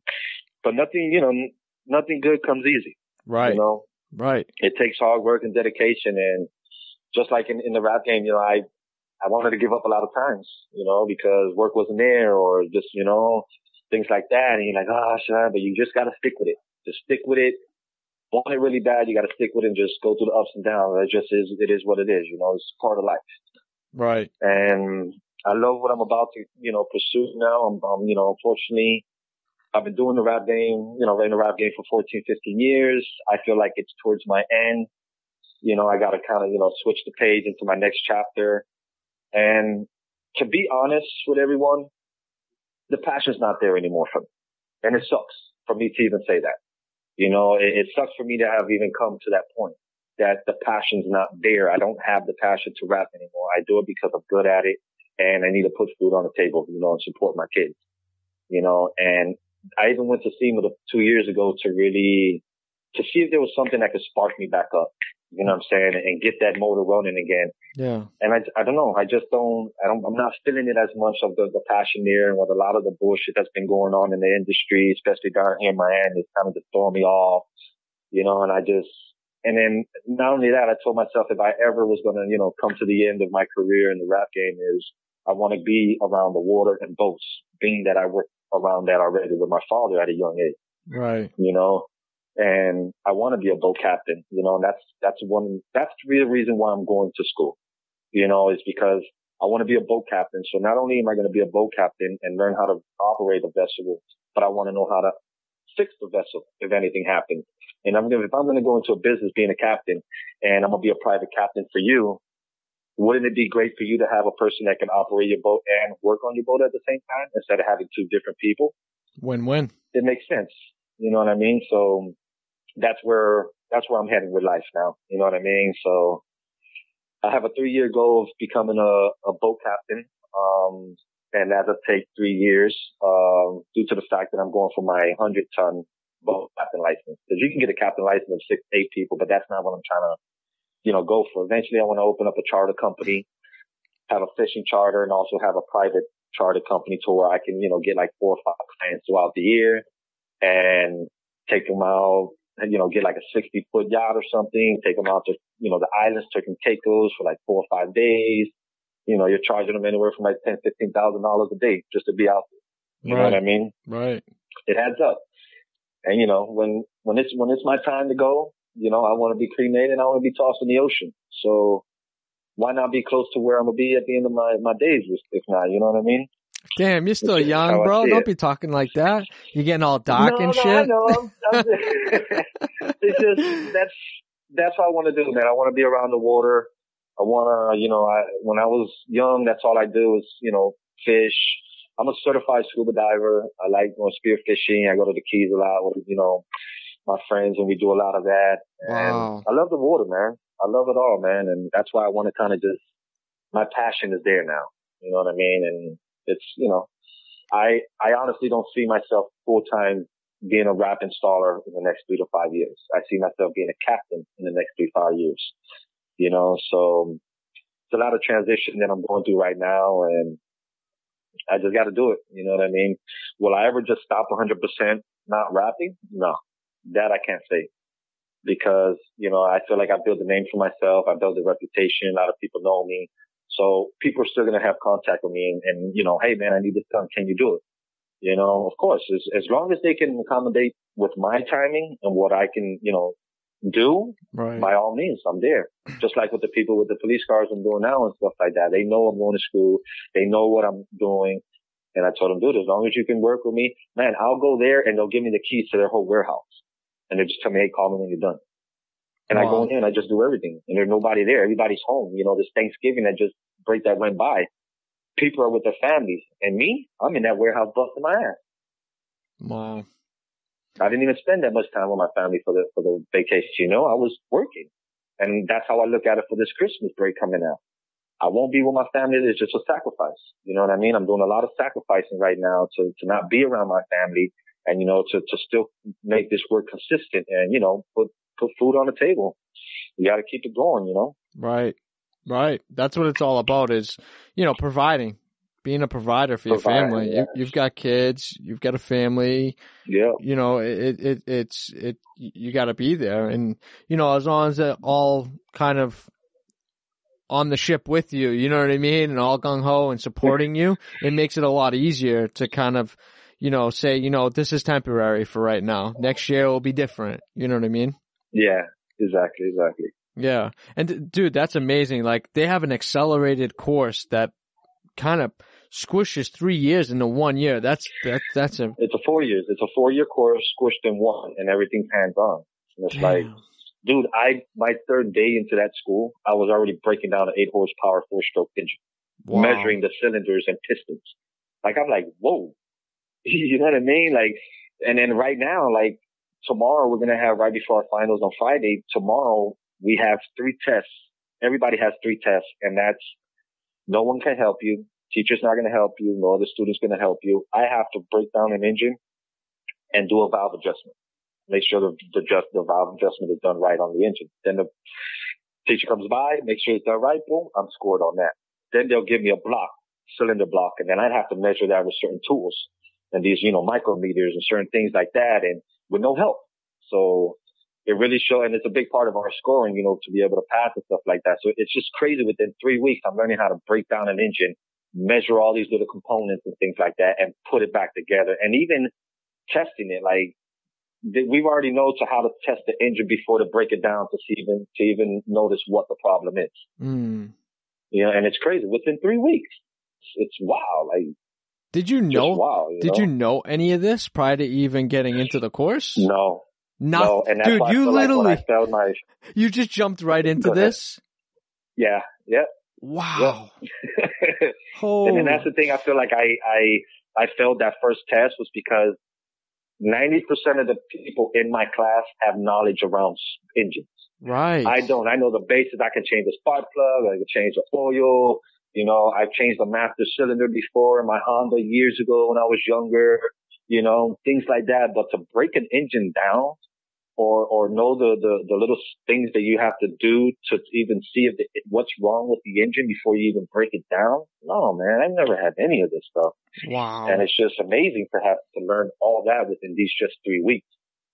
You know what I mean? And then it just gets more. And then one of the classes also, you're going to break down a diesel engine that has turbo and all this stuff to it. And you're like, man, you know, I have a roommate here that I'm roommating with, and he's in the diesel part now. He's breaking all down these, you know, turbo diesel engines and then putting them back together. And he's like, man, it's crazy. And they teach you all this within a few weeks. That's amazing. It's a challenge, but what's life without a challenge? Oh, hell yeah. You don't build character. You don't exceed to where you think you can really exceed in life, you know, and that's what I'm all about. Challenges, man. Life is a challenge, and, you know, you got to live it day by day, and you got to be the best at what you can and how you can to what you can, you know? Yeah, definitely. You know, I saw a photo, I think it was back in August with you. You had gotten your GED, and I know you probably wouldn't have been able to do what you're doing now without going and making that sacrifice, right? You know what's crazy about that? Yeah, I'm glad that you brought that up, man, because I tried to go back to school a few times to get my GED. You know what I mean? And sometimes when you don't, you know, it doesn't work, people just forget about it and you just move on. Right. You know, but I had to do this in order to pursue this new career. Right. And I got my GED within 3 months. Wow. Congrats. And it took me, I don't know how many years. Thank you. Thank you, man. Really. I don't know how many years it took that I tried to take that and I didn't get it. But when you put that sacrifice and that dedication like I did in those 3 months, dude, I failed my math test. I passed everything else. I failed my math test twice. That third time, it was all or nothing. If I would have failed that last math test third time, I wouldn't have been able to graduate to next year, August. Wow. So they so withhold behind you. a year. They withhold I was you. behind. Wow. So, man, That I was sucks. so frustrated sitting out waiting for my results. I'm like, oh my God, no, oh my God. Dude, as soon as I opened my phone, my email, and I seen that, I'm not going to lie, man. Tears came to my eyes, bro. As a man, tears came to my eyes, and I was like, man, what a blessing. What a blessing, because I felt like that's it. My world was crushing down. I wasn't able to do this, you know. But no, it is what it is, and everything happened for a reason. It made me stronger. It made me not give up on myself. You know what I mean? Right. And just stick with it. Right. And I'm glad for every little struggle I've gone through, man. Yeah. Every little struggle. Dude, you didn't let the rap industry let you just work. You know what I mean? Because you don't need a GED to be a rapper. You don't need you don't need a certificate to be a good rapper. You don't need certain things to be good at this craft. And you know, you take an initiative and wanting to better yourself in a completely different industry to go back. And I know this from experience because my mom came here as an immigrant.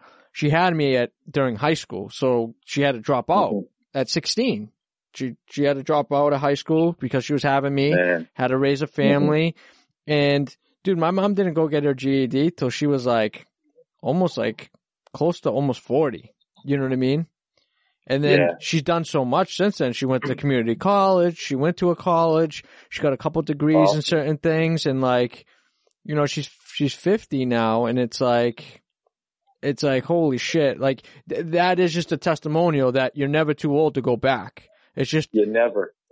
It's just how much motivation. What gave me hope too was I seen a 65-year-old lady go back to get her GED. Wow. When I seen that, I said every person that says, no, I can't get my GED is a fucking excuse. Exactly. They just have excuses. Excuses are like an asshole. Everybody has it. That's all. You know what I mean? Oh, shit. Excuses are like an asshole. Everybody has one. Yep. What are you going to do about it? Right. You want it that bad? Wipe your ass and do what you got to do. Right. Simple as that. And I'm grateful and very humbled to just been able to have gone through everything I've gone through. You know, all my struggles at a young age. You know, I'm supposed to be dead or locked up, man. And I'm grateful to be able to be out here still doing what I'm doing, being able to pursue a new career, being able to be here for my kids. I got 3 kids. My oldest is 12 years old. My youngest is 16 months, 17 months. Wow. And it's a blessing to still be out here and to do what I can, till my time is up. That's amazing, dude. That's amazing. Definitely. Did your area that you grew up in, or like just high gangs, lots of drugs, fucking? Yeah, I mean, I grew up in the projects, man. My mom grew up in the projects, single mom. My dad he did a couple wrong moves, but he was trying to better our future. You know what I mean? He ended up getting locked up for 5 years. I feel like it was an important time of my life where I actually needed my father around. And I didn't. So that left a lot of pressure on my mom, raising 3 kids by herself. There was a point, man, I was 11 years old and my mom was working 3 jobs. I didn't even see my mom. Wow. She'd get home and we're already asleep. I'd help put my 7-year-old sister to sleep, make sure she'd take a bath, eat food. I'd cook dinner at the age of 11, 10, 11. And I've pretty much been on my own type of thing since the age of 11. I've been in the streets since the age of 11, 12 years old, and I've seen a lot. I've been through a lot and I owe it all to my mom, man. That lady there is a true hero. She never folded. She never gave any excuses. She didn't allow anybody to knock her hustle down, knock her down. She did what she had to do for her kids. Never had to sell drugs, never had to sell her body, never none of this stuff where I grew up around and seen all of this stuff.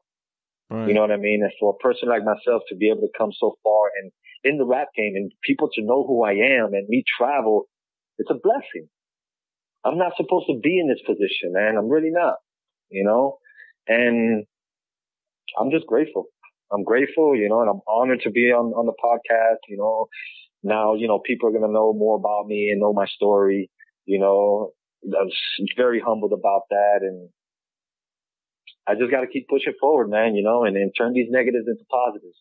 That's what it's all about. Yeah, for sure, dude. That's amazing.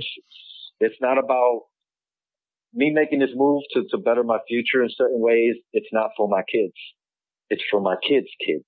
Right. You know what I mean? When we have kids, we feel like, all right, we have to do it for our kids. That's not the real objective there. We haven't messed up in our own head. We have to live for our kids' kids, because if we can't live to position our kids for their kids, what are we doing? You're absolutely right, bro. You know what I mean? So if anyone has kids out there, you got to do it for their kids, because eventually one day they're going to have kids. So you want to do what you can for that kid so that when they have kids, they know what to do with their kids. That's amazing, dude. I would never even have thought that way. You're having me thinking now. You know what I mean? I got a 12-year-old as well, daughter. I got my little one. She's gonna be 7 here in a couple weeks. It's just amazing, dude. And I live each and every day for them. You know what I mean? And thinking about their future and what they're gonna do in their lives. Because I wanted to be a fucking web designer. That was my thing. I found out, I don't even know, maybe sophomore year of high school, that I was really good at that. And I always thought that was going to be my path. I'm going to go to college. I'm going to do this. I'm going to do that. I'm going to be that. And, the economy just wasn't there. There was a lot of like online stuff where you can build your own websites. And I foresaw a problem like, shit, people aren't going to be looking for web developers anymore. They're going to be doing their own shit with WordPress or Wix and shit like that. And I had to switch it up. And, I fell into the industry by accident. It was just an internship that opened up. And I was like, damn, all right, I'll do this. And, dude, I've been doing it ever since. It's been crazy. Well, let me tell you, man, you definitely got something going on with this rap pod, man, with the podcast. And I mean, I think there's another person that's doing it out there. I don't know so much. I think I heard of it, but you're the main one that I've been hearing. You've been doing very well. You're already like on the 68, 69, episode. Like, hats off to you, bro. Keep it going. Don't let nobody knock that off of you, man. And you're still in the rap game for a reason, man. Oh, I appreciate that. I appreciate Keep that. Keep it going, man. Cut them cloths the way you need to cut them. Make your wardrobe. You know what I mean? And stick to it, bro. For sure. Stick to it. For sure. It's ironic because, you've got a similar story to mine where, you're kind of getting out of the industry to better yourself. And I took a 2.5-year hiatus out of the industry to better myself mentally and physically. And now I'm getting back into it, So it's like I left for a little while. Now I'm kind of back into it, and I'm working with a great company locally here in Boston. And, and it's all because of the podcast that sparked this kind of, like you were saying, bro, like when you had said, when you were going back, like you were trying to find that spark, that fire, you're trying to go to like SEMA and trying to find, dude, this right here, what I'm doing with you right now is what lit that fucking flame back up for me. There you go. You know what I mean? I'm happy for you, brother. Yeah. This is what lit that flame, dude. And it's honestly not been as bright as it has been in years like it is right now. Dude, it's amazing. Like this. That's awesome. This, and not only just for everybody listening at the end of the day, not for everybody listening and taking advice and taking the information, listening to the stories, but at the end of the day, this shit fills my heart, bro. Like listening to like your struggles, cause I've been there, listening to those hard days, cause I've been there. Like I can relate to all that shit, man. And it's just that hustle, that grind, getting back to putting your both feet on the ground. Dude, that's such a great feeling. And you're getting that feeling now going back to school and having that plan set in place and putting those wheels in motion for you, bro. Hats off to you, man. Thank you, man. Hats off to you. And what you got here, I don't know if you know what you have in your hands right now, but you have something to where a lot of rappers can not communicate, but by your podcast, a lot of people in the rap game are meeting each other without meeting each other and knowing each other without knowing each other. Right. Like what you're doing is awesome. You know what I'm saying? And through these podcasts, you'll get to know somebody, and the day you meet them, it's like you've always known them. You know what I mean? It's a perfect way to start off. Oh, you was on a podcast. Oh, I know about you. And you talk, and it's an awesome thing that you got going on here, man. Really. I appreciate that. Really, man. And just keep it going, man. And as long as you have everybody, you can get to everybody and get them on the show, and then do some follow-ups and maybe even do some events, some live events. I think you did some live events at SEMA, man. I wish I was out there with you guys and, to be able to meet you. I haven't met you personally, but I feel like I already know you, you know what I mean? From the talks that we've had to now to, the interview now. I mean, you're an awesome dude, bro. Dude, I appreciate that. I can't wait Likewise. to see, wait to meet you. Maybe get a job out there in Boston and head out there, but after the winter. Hey, I can't dude, deal with that cold. You might be driving your boat up here one day. You never know, man. Look at that. Yes, sir. We'll pick you up. Say, come on, man. Let's head out. Yeah. You know where I'm at, dude. For sure. Go fishing. Oh, dude, I love it. You were born up there? Yeah. You wasn't. I was born and raised in Boston. Yep. Born and raised in Boston. Okay. My parents are Portuguese. I mean, I'm Portuguese too, but, I'm first generation American here. Okay. Wow. My parents are from, a small island, off of the coast of Portugal. There's like 9 islands. So they're from one of the smallest islands out there, and they came here for a better life for me. You know what I mean? My mom came here first, and then my dad came, a few months later. My dad worked like anybody, dude. He worked at this hands. He worked at a leather factory for fucking 15 years. You know what I mean? Hustling, grinding for fucking $8 an hour. You know what I mean? And shit. Yeah. But you know what? He came from nothing. You know what I mean? Saved his money. Was able to provide school for me. Was able to pay for my college. That was the thing that I was happy to fulfill, because that was one thing my parents always wanted me to do was, hey, you got to go to college. Just, Of course. You want a better life for you, man. Yeah, man. And ironic, I've got my degree, and, I've got an associate's degree in visual communications. Awesome, bro. That's off to you, man. I appreciate that, man. Nice. I look at college differently now than I did back then. It's kind of one of those things where some days I feel like you might not need college so much unless you're really getting into that specific field doctor, a dentist, scientist, something that's gonna, like, you know what I mean? Like, save lives, do something for our environment, like. Yep. Like, save lives or change lives. Yeah, you know? dude. I always thought, like, I knew I was going to be some type of creator. Like, I wanted to create. I always drew. I was always, like, in design. Like, I knew. But, you know, you think about that starving artist all the time. They always tell you, you're never going to make money. You're fucking drawing. And that's that fuel, man. That's that fuel. Yeah, dude. It's that fuel. It's concerning. And then you change your life for what? Because you don't follow your passion, and then what? That's what I feel is wrong with a lot of people, man. That's why, like, I've always had a passion for boats and stuff, you know, and I just felt like it's come to that time. Yeah. You know what I mean? Now any of my brothers hit me up, yo, I got these projects here. I need you to, you know, bring out them gloves again, you know, bring out that squeegee. Sure enough, I got it in me, baby. We're going to knock it out. We're going to do what we do. Yeah. You know?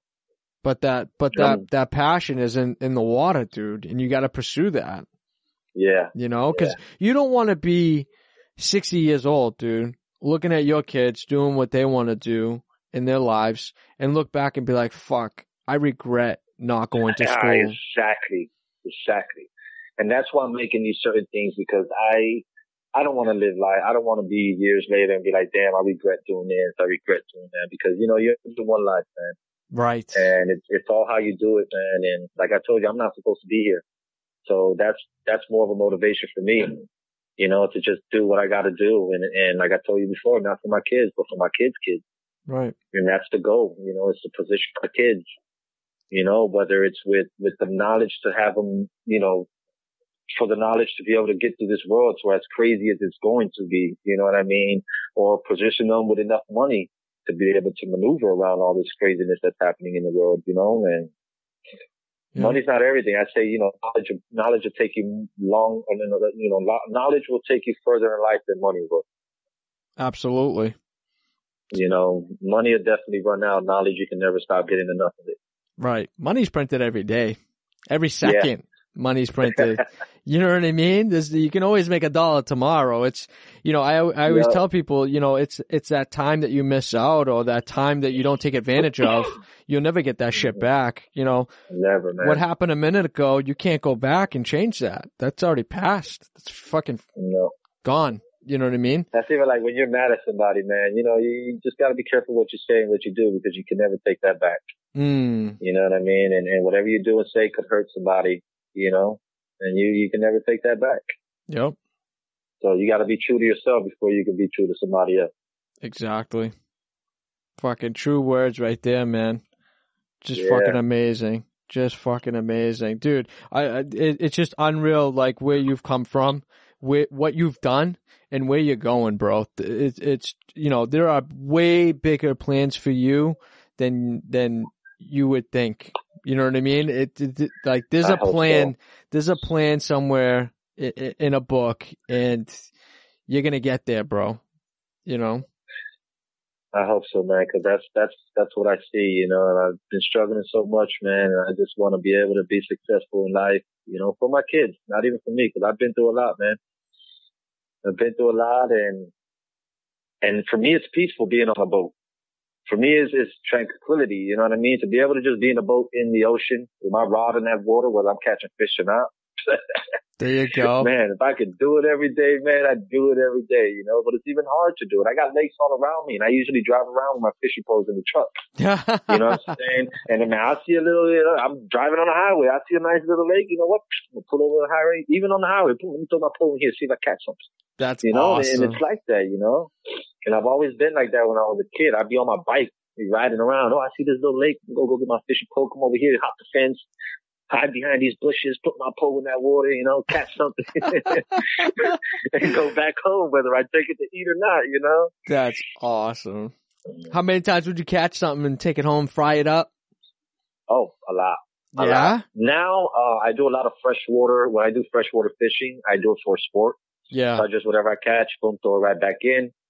But when I'm out there in that sea, my favorite fish is grouper, man. Grouper? Grouper's my favorite fish. Then comes red snapper, you know, But grouper, it's all white, thick meat, not so many bones in it. Right. And I'll get me a nice grouper, catch me a nice grouper, cut them up in the mirror, gut them out, clean them, and I'll stuff them up with some crab meat, not an artificial, like good crab meat, stuff it up with some crab meat, onions, peppers, some lime, and I put it in aluminum foil, wrap it all up in aluminum foil and put it on the grill. Damn, kid. Give it about a good 30 minutes on some low heat. Making me hungry right now, Fucking man. I didn't even want to interrupt you. I'm licking my lips as you're talking. With some nice dude. yellow rice with vegetables in it. Ooh, oh man. And some fucking nice potatoes, dude. Yeah, with a nice Corona on the side. Damn. Can't beat that, bro. That's a fucking good day right there, man. Holy shit. It is, man. Now imagine sitting out and having the opportunity to do that every fucking day of your life, man. That's what I want, man. That's what I want to be able to do, man. And the good thing about living down here in Florida, man, you just drive to the Keys, which, back home in Miami, it's like literally an hour, just the beginning of the Keys. Yeah. And when you get to the Keys, you have two types of the ocean to fish in. You can fish on the Gulf or you can fish on the Atlantic. It's all on you. Wow. You know what I mean? You got that 7 Mile bridge that divides all that. And what's crazy, that 7 Mile bridge underneath there is a strong current. A lot of sharks hangs around there. Yeah. A lot of hammerheads, a lot of bulls, you know what I'm saying? Limit sharks. And even when we go spearfishing, man, you see a lot of reef sharks, which are the Nerf sharks. The Nerf sharks are everywhere, man. Not too long ago, like last year, I went spearfishing and, it was crazy because I hadn't hit anything yet. My other buddies have, and then one of them had hit a big grouper. Yeah. And when he hit him, it didn't kill him at the moment. So he was bleeding a lot, emotion. So it was a little far from the boat. So I swam back to the boat, got on the boat, went to him, picked that up, and then drove the boat back to where it was us, anchored there. We chilled for like 15 minutes, got back in the water, man. When we got back in the water, it was like 10 sharks everywhere. Wow. So we're like, all right, it is what it is. They're nurse sharks. They usually don't mess with you, Let's get in, let's do what we do. So we're going around, boom. I see a grouper, and it looks a few inches, ended up being 2 inches short. But my buddy was like, hey, man, you haven't hit nothing. Let's hit that one. Let's just get out of here. So, all right. As soon as I go on the boom, I hit him. And I come up for air. When I come up from air, that I'm pulling the line up, that I put my head under the water to see what I'm pulling, to see how I'm pulling up. All I hear is, pull it. And a shark just comes and hits it. What? And he hits it, he grabs a piece from it. So when I'm seeing that, I start pulling up and I grab and I pull it up out the water. And as I have it up out the water, mind you, I have blood coming down my arm. I have the fish up out the water and I'm swimming towards the boat with 7 sharks underneath me. Oh my. And they keep trying to come up to me. And I got my buddies around me with their spear gun, just tapping them to keep them away from me. Damn. And that was intense. That was one of the intense moments I ever been in while I was, underwater like that. Cause I've been scuba diving and been around sharks and never been scared like that. But with those, and then still knowing that they won't do it, they'll probably just bump you or something like that, but they won't really bite you. Yeah. But just that tense moment, man, was really, really tense. What's the biggest Very shark? tense. What's the biggest shark you ever swam with? I swam the first time when I got my certification, my diving certification. Excuse me. First time in the ocean, we're swimming and I see the instructor. He kind of drifts off and he's like by a rock, big old rock in the water. And I see him like sticking his hand under there. And me, I live life on the edge type of thing. I like stuff like that. So I see what he's doing and I go and I see it's a shark. About a good 8-foot shark, man. Oh, and I'm there trying to touch him. Oh and he's my just moving God. over to the side like that. Wow. And once you know about the water and you understand and you feel one with it, remember sharks are not known to really attack human beings. Right. They're not, they don't know it's a human. They're like, all right, let me go attack this human. That's not like that. You know what I mean? You just gotta, it's most of the time in the wrong situation, and then like for instance, me with the blood, that's a bad scenario. Right. Because they smell the blood. You know what I mean? There's friction, you're moving and on. They're just trying to see what happens. So in reality, you're kind of putting yourself in a messed up position for that. You know what I mean? And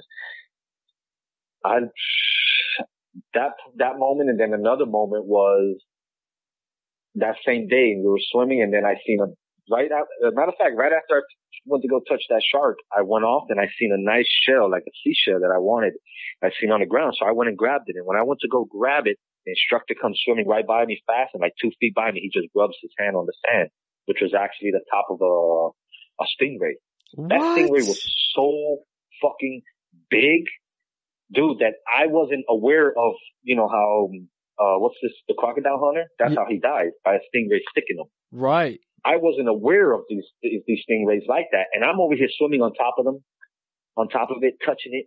And then I go underneath it and swim underneath it, you know, like upside down type of thing. And I'm touching the bottom of it.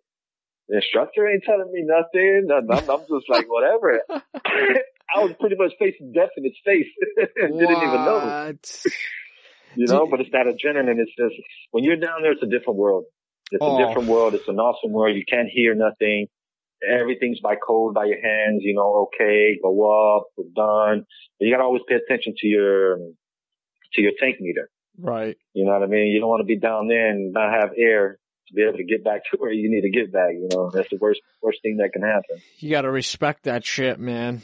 I'm telling you. It's a whole... It's like a motorcycle, man. Yep. You gotta respect the motorcycle. You just can't jump on that bike and think, you know, you're the bike. Yeah, you're surrounded by four walls or something. Yeah, no. Yep. Not the case, man. That's just amazing. I crashed my motorcycle once before. I took a stop sign doing 65 miles per hour, slapped into the side of an F-150.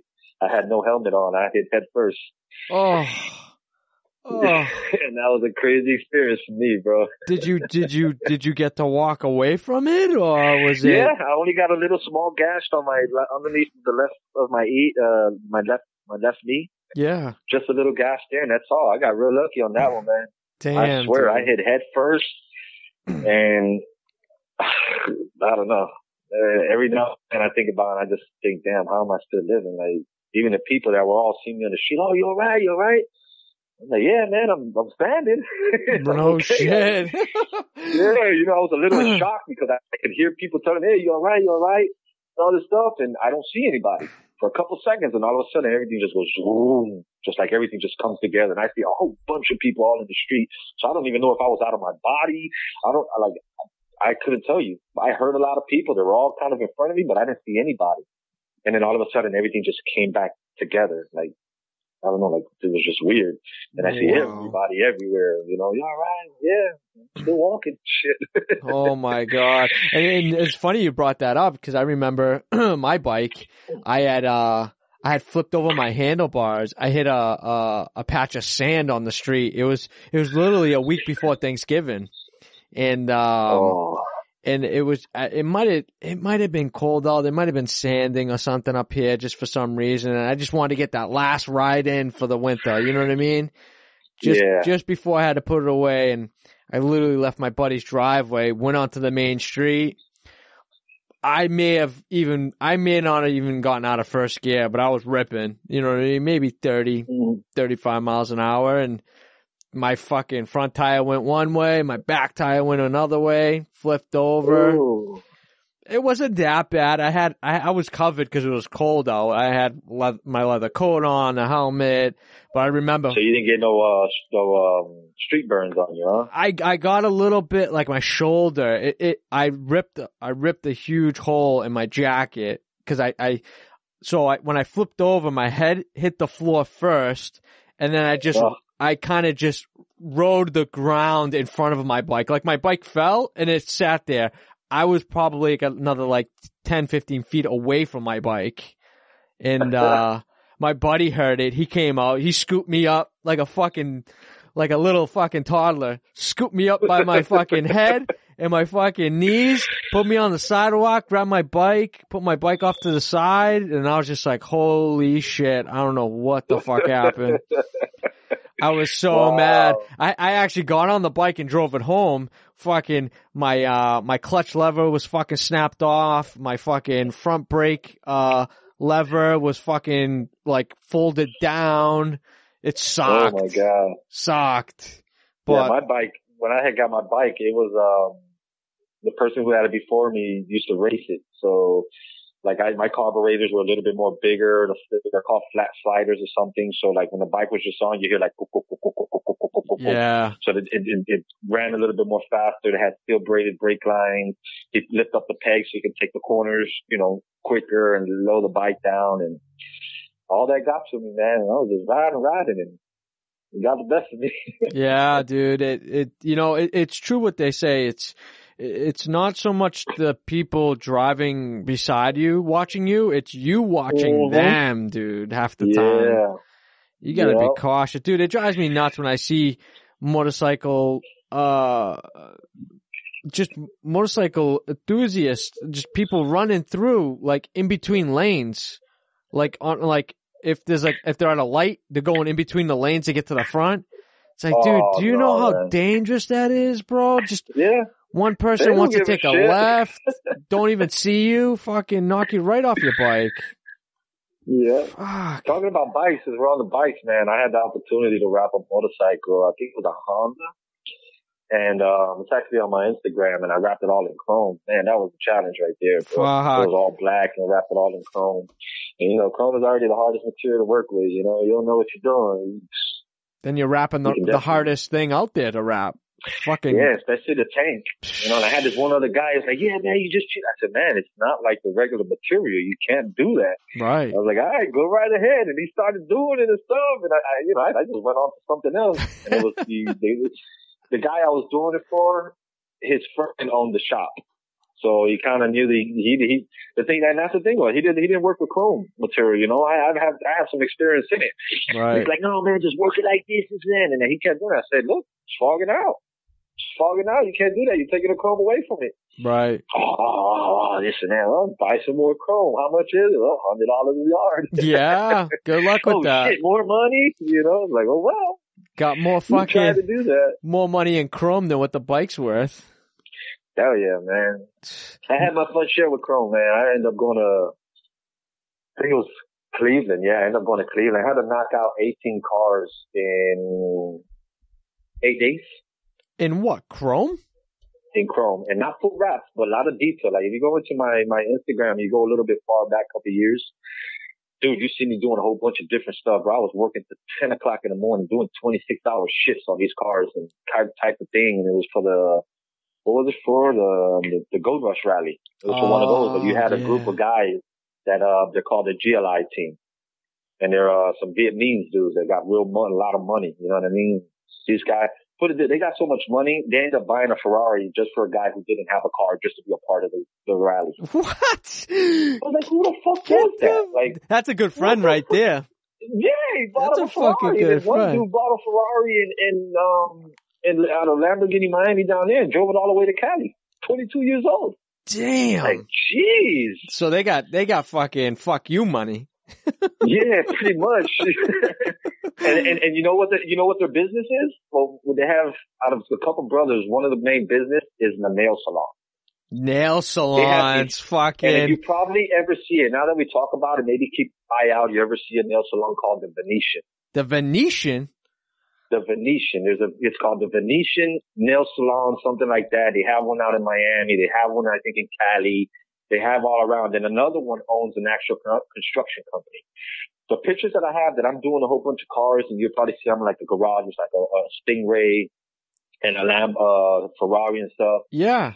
This guy has so much money that he has a 20-car space garage in the bottom of the house where you have to drive around the back of the house and pull it in, and it's underneath the house. What? They have so much money that if someone were to drive up, they didn't know it was coming up or something, they have a red laser to where they would pass that red laser and it'd shut the whole house down. Everything locks down. Windows, everything. It's like a fucking safe house. They were putting on the outside exterior of the house onyx. That'll just tell you right there. What? Onyx. They were putting onyx all on the outside of the house. 2-story house, bro. They had a pool inside of the living room in the back of the house. Like, just buku cash, man. Like, what the hell? That shit just Chapo money, man. Yeah. That shit makes my stomach hurt just thinking about that. Oh man. Like, imagine living that life. Dude, I honestly think, you know, the most richest people, as silly as this may sound, are probably the most loneliest. Cause it's, one of the guys have an Aventador, and he lives in this, he lives in a house in a normal neighborhood. He's the only one who has an Aventador. The most fancy car that's in there is probably an Audi A8 or something. Jesus. And I kind of, I walked in his house because I did a car there, and then I walked in his house and stuff, and This guy has a fucking $500,000 car in his garage, but he has a $5 Goodwill coffee table in his living room. And I told him, I say, hey, look, man, I'm not trying to really get in your business, but, you got a $500,000 car in there. You live like you don't have money, like, He goes, you know how many times our house has been broken into? No shit. He tells me, you know how many times my house has been broken into? All they can take is he was a person who always did protein shakes. He goes, all I have in this house is those protein shakes. That's what they can take. Wow. And my car, that's it. I was like, okay. Like, wow. Just money, man. And this is the type of dude that wears just regular shoes, some sweatpants, a little shirt, $30,000 watch, and a chain that has a little piece that's probably worth $40,000 or something. A little pennant. You know what I mean? But you wouldn't know. You wouldn't realize, just that he pulled up with that car and you knew the guy had money. But when he walked out and he was walking around, he didn't look like money. Right. And that's usually how the rich people do it, Right. That's amazing, dude. That's just, seeing all walks of life, you get the guys who want to come in and get their Honda Civics fucking wrapped. And then you got these fucking, next week you got a fucking, $250,000 Lambo sitting in your garage. It's like, dude, like what type of industry would you be in that you see that in a pretty from much one day to another? Yeah, consistent basis, bro. Like, hey, and then the guy who comes to wrap his Honda is more pickier than the guy who has the Aventador. Fucking A right. Fucking A right. Cause you know why? That motherfucker had to scrounge up money to get that fucking car wrapped. Yeah. But he's proud as fuck of it. You know what I mean? Definitely. That's a difference, bro. That's when you know someone's like legit. It's when they take pride in their fucking car. They know their car's not worth much, but they want to get a fucking $3,000 wrapped onto it just to make it look good, and they're fucking whatever. But then you got the Lambo guy. He's like, yeah, I'll see you in 6 months to get a fucking new one. It's like, dude, what the fuck? Like, seriously? Dude, the most stupidest question I have ever had a client ask me is, I had wrapped I don't know what year it was, but it was a Porsche, Carrera fucking 4 or whatever. It was a GT4 or whatever it was. And it was red, and I was doing a matte satin, maybe a satin gray, one of 3M's colors. And I was putting like satin colored, black satin accents on it as well. So, after he's done, I went solo on this. I had my buddy break it down. I have a picture of just like all the parts on the floor. It was like, it was overwhelming as fuck, but it was a winter project for me. I could do it at my leisure after work, and the client comes and picks up the car. He's been down in Florida nonetheless, all fucking winter long, comes back up to Mass. Young kid, dude. He goes, hey, you think this wrap will last 6 months? I'm like, fuck, dude. Like, it's gonna last 3 to 5 years if you keep it inside a garage. He's like, I'm gonna just trade it in 6 months. It's all good. How much do I owe you? Fucking cash. Boom, boom, boom, boom. You know what I mean? Wow. I left there fathom. There. I left there fathom. Dude, I was so mad at myself. I'm like, this motherfucker had the balls to ask me how long the shit lasts, and that all he wanted it was for another 6 more months. 6 months. I was so pissed. Crazy. It's like, why did you even waste your money, dude? Why did you even waste your money?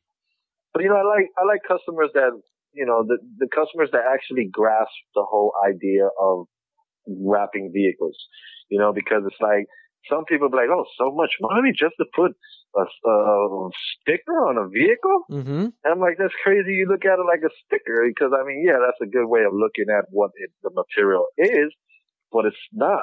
You know what I mean? And it's just crazy. Just with the, it being stickers. I get a lot of people tell me that, you know what I mean? I'm like, oh, you get paid this much to just install stickers? And I laugh at him, man. Yeah. It's like, yeah, if you want to put it in, if you want to dumb it down a little bit, yeah, I guess. Doesn't that sound crazy? But I get paid really good, right? That's even crazier. And then the people who actually get the concept of it, they actually know, and they're like, okay, well, and then every 2 years, they're rewrapping their vehicles. Right. You know what I mean? And then Yeah, that's the part I like. You know, I love when people actually get it and, you know, and they understand it. You know what I mean? Okay, I'll wrap my car for a couple of years of this color, boom, done, and they're back again. You know what? I want to do this color. And when you get those clients, bro, it makes it much easier for you because you don't have to go out of your way to try to sell the job or try to keep the client there. They just understand that what the wrap is, you know, and, you know, you get these picky people that's like, oh man, but, you know, why is this like that? Or why you have to make a seam here or this? Dude, I mean, I tell people, look, at the end of the day, it's a vinyl. Right. Our job is to make it look like paint. You know what I mean? There's no perfectness in this game. You know, our job is to try to do it as perfect. You know, and once you get those clients, I think it makes it easier for us as business owners and installers to be able to just do what we do, you know? It's still so new too, you know what I mean? And I know we keep on bringing that up in the podcast and, you know, prior podcasts. The industry is still so in its infancy that, you know, a lot of people still to this day don't know what a wrap is. You know what I mean? No. No, you're right, man. So it's like the education, and when you get a good client where you know they've done research, they've, you know, I don't want to say they've looked at YouTube videos, but when they see how much work goes into something like that and they appreciate it, they're a little less apt to being picky about pricing or the way things have to be or be put on in order to get, you know, to us, a satisfactory installation. You know what I mean? Because people are always asking, you know, what can you get away with? What can't you get away with? Well, what do you think if you were to pick it up? You know, what would you be happy with? Would you rather have a fucking seam go one way other than this way? Or, you know, you really have to put yourself in the client's shoes. And, you know, I have like a better conversation when people have already done research and they understand, you know, because when someone that doesn't know what the hell I wish I had an egg everywhere I went, because I'd be like, okay, grab a fucking piece of paper and try to mold that around that egg. Tell me how fucking easy that's going to be. You're basically having me take a full sheet and cut it all out around your car. Like, hello, do the math. It's time. It's, you know, you got to know what you're doing. And then you got these damn installers that put a knife onto a fucking Lamborghini, dude, and stuff like that. Scary. Oh my god, scary. I've redone vehicles and I've just seen these lines, and I tell the client, "Look, you see that? I didn't do that." Documentation. You know, that was there from before. I mean, it is what it is. This is what I use. You see the fine line tape? Yep. That's what I use. Yep. And even before the wrap cut, like the wrap cuts that I would use, knifeless tapes, you know, I used to use also, there's this brown tape that it's a thin brown tape and you're able to put it in certain areas and you can put the material on top of it and you can cut on it and you won't cut through that tape. Right. It's like, I don't know, I forgot what the name of it is, but, I used to use that a lot too. You know what I mean? And then I would have used more of that than I would the knifeless tape. That was just me. You know what I mean? Especially in certain points to where, you know, when they first came out with the first knifeless tape, you couldn't bend like the design lines now. Right. You know what I mean? You can't bend it a certain way because the you know, the wire will come out. Yeah. And it'll mess it up. And, you know, I use that and then I just, you know, with my hand just, you know, steady as I can, you know. And what I tell people, I go, you want to learn how to cut without a knifeless tape and certain things like that, get a fresh knife and try cutting your wrist. Like your inner, just pass that knife through there. You want to learn how to do that? Don't do it on a car. That's an expensive car. Look at it like if you're cutting on yourself. You don't want to cut yourself, you know, because in the beginning, bro, there was none of that for me. So you had to cut. Right. On a vehicle. You know what I mean? You had to do these things. There was none of this stuff around. When that first black, 3M matte black came out, there was none of that nicest tape stuff going on. You know? So with me, it was like, I'd get a fresh new blade and I just let the blade, I wouldn't even push down. I just put the blade on and just slide it across. And I would see if it lifts. Nothing. I would never apply that pressure. Right. You know, and it's gotten to the point to where I'm so confident and I've done it to where I can cut on a car and not cut the vehicle. You know what I mean? And it's also, you have to be careful because it's like certain areas you'll heat up a little bit more and you'll stretch a little bit more so that material becomes a little thin. You know, so it's all precise on how you pressure that cutting on things, you know, and even when you're doing, commercial, When you're doing Right. straight commercial, and you got to cut things. You know what I mean? You know, a lot of people don't use the knife just when it comes to commercial. It's just a fact. You know what I mean? A lot of people use it for the customs. You know, but as the game, you know, changes and as the hype keeps going, people are installing commercial wraps the way they're installing customs.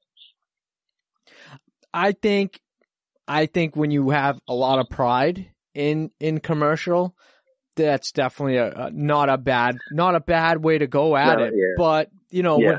when you're doing fleets, it fucking sucks, dude. Yeah. When you're trying to kill that time because you're in a time crunch, and you know, more cars you get done in a day, the more money. You know, I could see it for like a higher end, you know, a smaller fleet when you have 5, 6, where you could take the time a little bit and do that, you know. But when you're talking 50, 80, 100, you're just like, fuck, there's no way. Yeah. There's no way I'm spending $1,000 a knifeless. Yeah. You know? Hopefully you get the vehicles, the fleets that to where everything's already pre-cut in a certain way. Like when we did the ones in Hawaii, they're already pre-cut. We didn't have to cut anything for anything. Really? You know what I mean? Yeah, like everything was the way it was. It was barely cuts. I mean, you cut underneath the fan, you cut by where the light is. You know, you didn't need no knifeless tape or anything like that. Just with your light, you just, you know, put it against the light and just use that as your guide. You know, and then like the police cars that I do, all that's pre-cut and all, you know what I'm saying? It's just the only thing you're cutting is between the doors. Right. And just letting that flap in type of thing, you know what I mean? Yep. You cut on the main door and then on the back door, you know, like on the opposite of you're cutting on the front door, you know, kind of at an angle so it can just curve a little bit, you know, and then whatever's left from that's on the back door, it just folds right in between it, you know? Right. Cutting that gap out. Yep. And man, I've gotten a lot of jobs, man, and certain these contracts because people who were doing it before were doing it all wrong. And that's how I kind of got that ambulance contract. You know, they called me to do the job, and then they seen that in certain areas in between the doors and where it had like little separation, I cut right there. And the people were like, well, why are you cutting that? I go, well, you have to. You know what I mean? He goes, well, the other people didn't. I go, yeah, if you don't, it creates like a little bubble. Water, dirt gets behind there. Now you got material coming off, cracking. It looks all ugly. He goes, you're right. That's what's been happening. I go, exactly, because you're not cutting. So I cut that and stuff. And bro, two weeks later, I mean, that same day, he's like, we're going to stop giving the people the job. You know, we're going to just continue with you. Wow. Thanks. 2 weeks later, the owner of AMR Ambulances, the president, called me personally to my phone. He asked me, how would I like to go to Vegas, train 3 to 5 of his guys, and do 10 ambulances while I'm there? You know what I mean? And not to be throwing it out like that, that was the first time I made 10 grand within a week. That's where the money's at, bro. That's where the money's at. You know what I mean? And I trained them the basics. You know, I trained them the basics, what they need to know, not all the extra stuff, you know, and they got it. Right now they still have one guy that's just mainly the one that does it. And when I had got a job, I got a last minute job to go to Vegas to do a van for DJ Khaled. And it was for his weight watching thing that he's doing. I needed help. So sure enough, I called that one dude that I trained and that's been doing all the ambulance in Vegas. And sure enough, he came and put in the work with me. Wow. And it was awesome to be able to, you know, work with somebody that kind of trained like that. And he still got it, you know. That's amazing, dude. But that's what it's all about. It's teaching and showing your knowledge to somebody else to better the industry. It's not, Definitely. you're not looking at it as like, oh fuck, he's taking food off my table. It's he's doing something better because I taught him the right way to do it. You know what I mean? Yeah. Dude. And I've had people, man, to where I've taught them how to rap and things like that. And now they're doing their own thing and they're working for these companies and they're doing high-end vehicles and stuff like that. And people would tell me, hey, watch what you teach him, bro. He's going to take your work and this and that. Look, man, there's work for everybody out here. Right. And if somebody's going to fuck with you, somebody's going to fuck with you. Simple as that. Yep. You know, that at the end of the day, they have a choice whether they want to deal with you or not. You keep it straight up. You keep it real. You produce work, nice work. And they know what you stand by. You stand behind your work and everything. They'll mess with you. Right. You know, they'll stick with you and be loyal, man. But then you'll have this guy that comes around, hey man, you know, I'll do these cars for you for about such and such, you know, a little bit cheaper than the other guys. And next thing you know, they do it and then they call you, it's like, hey man, can you come over here? I have this car for you to do. When you get there, it's like Car's already wrapped. They just want you to touch up or redo this. And you're like, touch up, redo? You're going to pay me double for that. Yeah. Fucking A right, you know dude. What I mean? That's a fucking, the asshole fee right there. You know what I mean? Mm-hmm. You got to do that. It's, half the time these clients get weird sometimes. They find somebody else that's a little bit cheaper and they're like, fuck, I can cut, a couple $100. I'll fucking use them. And then they're crying back to you. Fuck, can you fix this? It's like, dude, nah, man, call the dude who did it. That's one thing I hate with a passion, bro. I hate somebody calling me to fix something that another person's done. And I hit them over the head, double the price. I do it because it's like, why didn't you call me from the beginning? Right. And sometimes I tell them, no, I'm sorry, just can't, oh, come on, man, you're good at, I trust you. Well, if I'm good and you trust me, why didn't you come at me from the beginning? Right. It's bullshit. You know what I mean? Right. The loyalty thing gets thrown out the door as soon as you save $100. It's like, is $100 worth it to you for this dude not to come back and fix it, or his phone not working because now you have a problem? And that's the thing. They won't pick up. They won't come back and touch up their shit. Nah, man. You know what I'm saying? But they just went cheap way for them to do it. Right. They get what they pay for. Right. I've always said that, you get what you pay for. You want a couple $100 there, cheaper. I try to get my one all the time I do it. Yeah. But it's like, you get certain people, hey, I have this budget to work with, and it's like, sometimes there's situations to where you're like, well, damn, I kind of need it, but I don't want to go so low. And it's not so low. It's just a little bit different than what you would usually charge. Right. And it's like, what do I do? Do I still do the job and do a half the job and not give them the full amount of a professional work and stuff? So you, as an installer, it gets a little grindy for you, man. Oh, yeah. So it's, and then sometimes I don't even like doing it. If I can't put in the good work, sometimes I will. Sometimes I'll get the job done, boom, do it kind of fast, good, quick, and I have this saying to where, it's just make it look good. Fuck, dude. So, sometimes I feel like I put way too much time, even after, you're paying a good price. Like, you're paying for the fucking best of the best, A1 all the time. And sometimes I just give them fucking more than that. You know what I mean? And that's what you always have to keep striving for. Give them a little bit more. You know what I mean? Don't give them the whole don't give them the whole pie. You know what I mean? But don't be. Then you have these companies that call you, oh yeah, I got this car to wrap it, I got a commercial, but I'm using Orcal or something, Oh, yeah. Well, okay, I'm going to charge you this. Well, damn, why are you charging me so much? Well, the money that you're saving on material to go cheap, I have to charge you because you're making my work harder. Yeah. Yeah. Simple as that. You want me to charge regular price? I'll charge. Get regular material. Get good material. Right. When they start going for cheap to save money and all this stuff, I got to charge you more because now you got to have me work a little bit harder. Well, it's not that the material is cheap, because the material is a good quality. It's just the way you install it is fucking completely the other way. You know what I mean? Yeah. You've got to be a little bit more precise.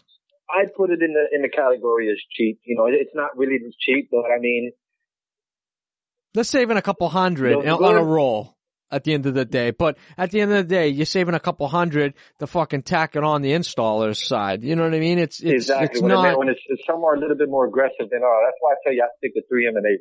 Right. I don't mess with nothing else. Right. I don't, some people tell me, well, you got to know how to work. I know how to work with it. I work with a lot of the materials.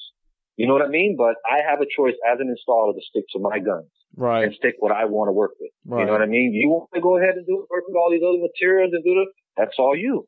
But for me, I like sticking with 3M and Avery. Those are mine in the industry, top dogs for me. Always have. I mean, yeah, it's. Then you got the little Apple who's improving, the APA, and then you got the KPMF, which I got to tell you, I haven't worked with that and dying to work with it, just haven't had the opportunity, and hopefully one day I will, you know what I mean? And then hopefully one day I could do it with my dog, Knox. Right. Big dog Knox. He's like the KPMF king and stuff, man. That boy gets down. That dude, did you see his new wrap on his truck? Yeah. Chucky's? And then what's crazy is they're up there in the cold. Yeah. Like the cold. Hell, the Chuck. Yeah. Them boys get down, man. Hats off to both of them, man. That's my brothers right there. Dude, he's fucking amazing, dude. That dude's a hustler, man. Yep. That dude's a And Chuck's hustler. been in the game for a minute too, man. That's an OG right there. Yep. Being around it since he was a kid, man. See, it's just, just another, he grew up in this shit. And it's, some of us do, some of us don't, some of us find it later in life, some of us find it earlier in life. It's just fucking amazing. It's just amazing. All of us have just those different stories. It's just so cool. Like you said earlier, it's just, sitting back and reminiscing and bringing up old memories and things you've done. It's definitely humbling to look back 15 years and be like, damn, look at me now. You know what I mean? Yeah. You come a long way, man, and knowing all the struggles there, because as installers, we go through struggles, man. Oh, more than anything. From deadlines to certain materials. Oh, this is now we're acting right. And then you're in a certain temperature room and, the cold, when it gets cold, the material becomes like brittle. And, I tell customers it's like gum. You're chewing gum, you put ice in your mouth and chew gum. The gum gets hard. You crack it. You put that gum on the table and let that sun hit it. It's going to get real sticky and gooey. And it's just how the material is, Oversaturated prints. They just take it off a fucking rolling and just laminate it. Straight. They don't let it detoxify. And when you're going and then. Fuck. That's the worst. I think that's one of the problems Avery has. So, when Avery sticks on top of another Avery, they pull that lamination off. Yeah, I've noticed that. Yeah, that's one I feel a little downfall that Avery has with the lamination and stuff like that. Even if you let it cure, that one of the material sits on top of it and it sits for a good enough time. When you go pull it, it'll give that little wrinkleness of the lamination pulling off. Yes. And it's like, oh shit, and it's hard to kind of fix that. You gotta have patience with it. And if it's done it too much and messed up, that whole panel's done. Yeah, that's it. Game over. That's like, what was the other material they used to do all that they're not doing colored stuff no more? Arlen, right? Was it Arlen? I think Arlen had a big problem with that. Arlen, yeah. Dude, what's funny? I just installed 2 machines the other day for my buddy. He's got 2 charging stations, and I do a couple of them every couple months for him for different brands. We'll put different logos and we'll wrap them. And the first time I ever used the Arlon, what is it? D something. It's their Supreme wrap film, sort of say. Mm-hmm. Dude, let me tell you, bro. Have you ever used it? The Arlen, you're talking about the printing one, right? The printed one, yeah. But before they just got the good one, right? Because now they have a good one to where it's almost like Avery. Dude, no, this is the good one that I just did. It's new. Oh, I've worked with that. It's not so bad. I know the ones before that was really aggressive. Bro, this one wasn't aggressive. It literally would not stick to the fucking machine. Like, what? I took the paper, dude, I literally took the whole backer off and the fucking thing, after I squeegeed it, it was still coming off. It was fucking amazing. What surface was what on the machine? What type of surface was it? It was just a painted surface, like a metal painted surface. Cause like on the vehicles, you have like these certain mirrors that have this, the plastic, it releases like a natural oil base. Yeah, like the what do they call that? I know what you're talking about. They have it on a lot of accents of vehicles, mirrors and certain areas, and it's kind of hard. I mean, one day we ended up doing it. The customer wanted it was on a Range Rover, and usually after time it'll come off. It had just like releases an oil base off of it, and bro, what you would have to do is what we did was wipe it down real good with alcohol. Nobody touch it. Primer that motherfucker. And that's another thing with me. I try not to use primer. Yeah. I don't like primer. I used to use it a lot in the beginning until I started running into a lot of problems. And cars would come back and you had to redo the car and you had to wipe all that stuff down. And then I started getting the understanding of the 3M 3M primer. I was doing it wrong. So once I figured out on how that 3M primer, where you just put a little bit and you have 15 minutes for it to activate it. And with that, from those 15 minutes to an hour, you have to install whatever it is on top of it. Right. If not, that deactivates and the primer doesn't do what it's supposed to do. You'll come back 3 years later and places like with fog lights where you didn't think were going to lay down, they'll stay down. Right.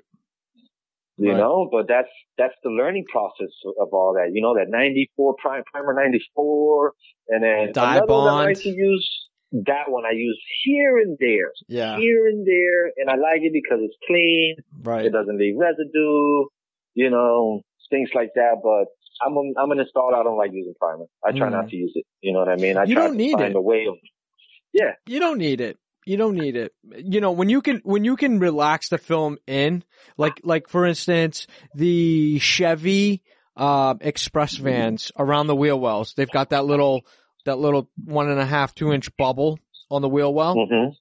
Dude, you know how many people I would see like tent over that, take the fucking 3M wheel, heat the shit out of it and just fucking melt it in there, dude, completely change the color of the print. I'm like, what the fuck are you doing, dude? Like, you completely just killed the whole wrap. Why the fuck would you do that? Like, exactly, bro. They put all that extra tension in it. Dude, man. Just 5 minutes. 5 minutes. Lift it up with one hand and push it in, dude. Just push it in. Little by little. You do the middle of the wheel well at the top. You work that, and you either work to the left or you work to the right. You get that all nice, and then you go back to the middle, and then you work the other side. Boom. Done. No primer. Fucking, you could, on a nice day, your fucking temperature's fucking mint in your garage, 75, 73. You probably don't have to kiss that with fucking heat at all to lay that in. That's like those cargo vans. The cargo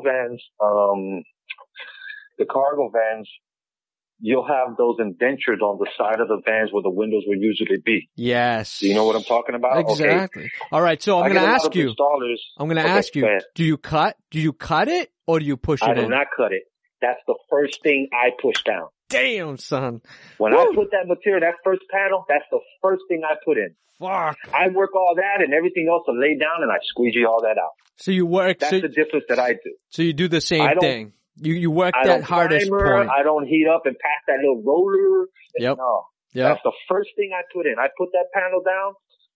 I start squeezing in there, boom. And then even before I even start squeezing everything, I'll heat that up. I'll do like a post heat within there. There you go. And I make sure, and I don't get nobody calling me back. I don't say, hey, this is lifting up. Then you got the sprinters. The sprinters usually, what I learned is you don't heat up and stretch there. You heat up where it's flat. Right. And when you heat up in the where middle it's flat, of the panel. You put there, exactly, because the panel, in the middle of the panel, that's where it will stretch. Right. That's where the stretching is. But stretching on something flat is not going to come back up. Right. You understand me? So some people don't get that. You get it installed. No, I just heat that up, or they'll do the cut. They'll put that in and slice it. No, just cut it. That's how. Man. Dude, I see it all the time. To this shit. Yeah. You're fucking right, dude. You're fucking right. You couldn't have hit the nail on the head any harder, dude. There's fucking straight up.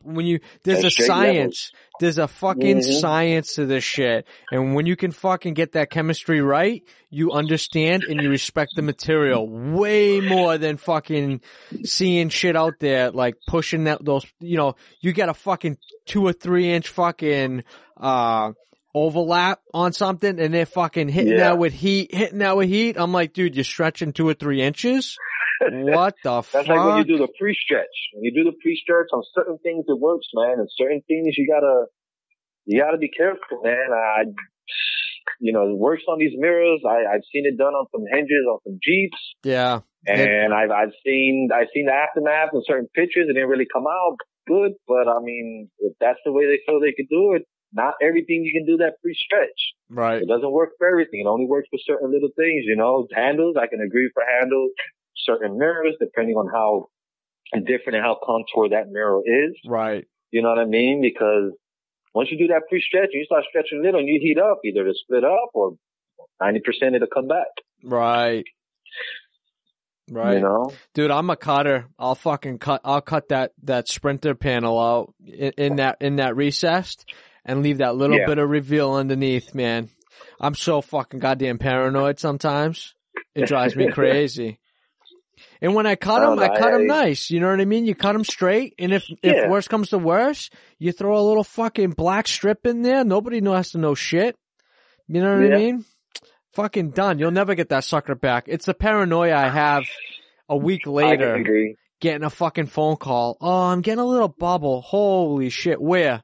Where do you I'm so detailed to where I want to figure out how to do that. Like, I want to be the person that just I tried. I want to do it and know how to do it without they coming up. My mission is to just figure it out, Yeah, dude, I fucking got to a point where I'm like, okay, this is going to be my new acceptance. Like, this is acceptable to me. As long as I make it known to the client that this is what I'm doing and this is the reason why I'm doing it, and you're going to get a longer, more, a longer and better product for longevity of the wrap. This is why I'm doing it. They're like, yeah, whatever. They don't fucking care half the time. They're just like, whatever. I just want my name on it. Fucking, can you do that? It's fucking, all right. Yeah, that I can do for sure. It's crazy. And it's, again, going back, it's all about just being upfront with your client when you're doing a lot of shit. Just letting them know all the little details that what you're going to do, because you've already done this for so many years. You're going to have to do this. You're going to have to do that. So that way, when they come pick it up, you don't have to have those stupid conversations. Oh, seriously. Why is this like this? Or why did you do the panels this vertically and not horizontally? Or it's just. And I get it with the people. They want to do it to where they have left seams. Yes. You know what I mean? It's understandable. It's always, remember, our job is to make it look like it's paint, whether it's commercial or it's custom. You know what I mean? But sometimes I feel like us trying to do that so much, we put ourselves in a situation to where we really don't need, especially with commercial. Like, commercial is commercial. It is what it is. Right. You know what I mean? They're not focused on the install. They're focused on what is on the image, what they're projecting, what they're promoting. Right. You know what I mean? And yeah, you got all those up and downs, man. It's a lovely world, man. The rap world is lovely. It comes with a lot, man. And I'm happy I've always been a part of it, and I've learned a lot, and I learned a lot on my own. And I've had a couple people, that's why I like being around people that I haven't met and then work with them, you know what I'm saying, and get a pick of their brain and see where they're at with certain things, and either you learn from them or they learn from you, and that's where you have to be humbled with, you know what I mean? Because like you can never know so much, you know what I'm saying? Maybe the way I'm doing something is good and it's coming out real good and there's no comeback to it, but then maybe the way you're doing it is a little different, but there's still no comeback. We're still doing it right. Right. You know what I mean? It's not like a real way to because you have people, back to what I was saying on that van where those creases are, that I put those down in first. Some people come afterwards and hit it, and they'll hit it with that roller. Right. Like that little roller that goes in there, and that thing will, it'll stay down. The little but then if roller. You look into those grooves look like they was really heated and burnt to. Yeah, you lose the color. Like, yeah, and I don't like that. I don't like that look. You know what I mean? So I that little roller, I've used it a couple times. It's not in my tool bag. I do not have that in my tool bag. I've used it because somebody else has it, and I see I've helped them with vehicles and they're using it, and I use it. But if it's me making the call, I won't use that.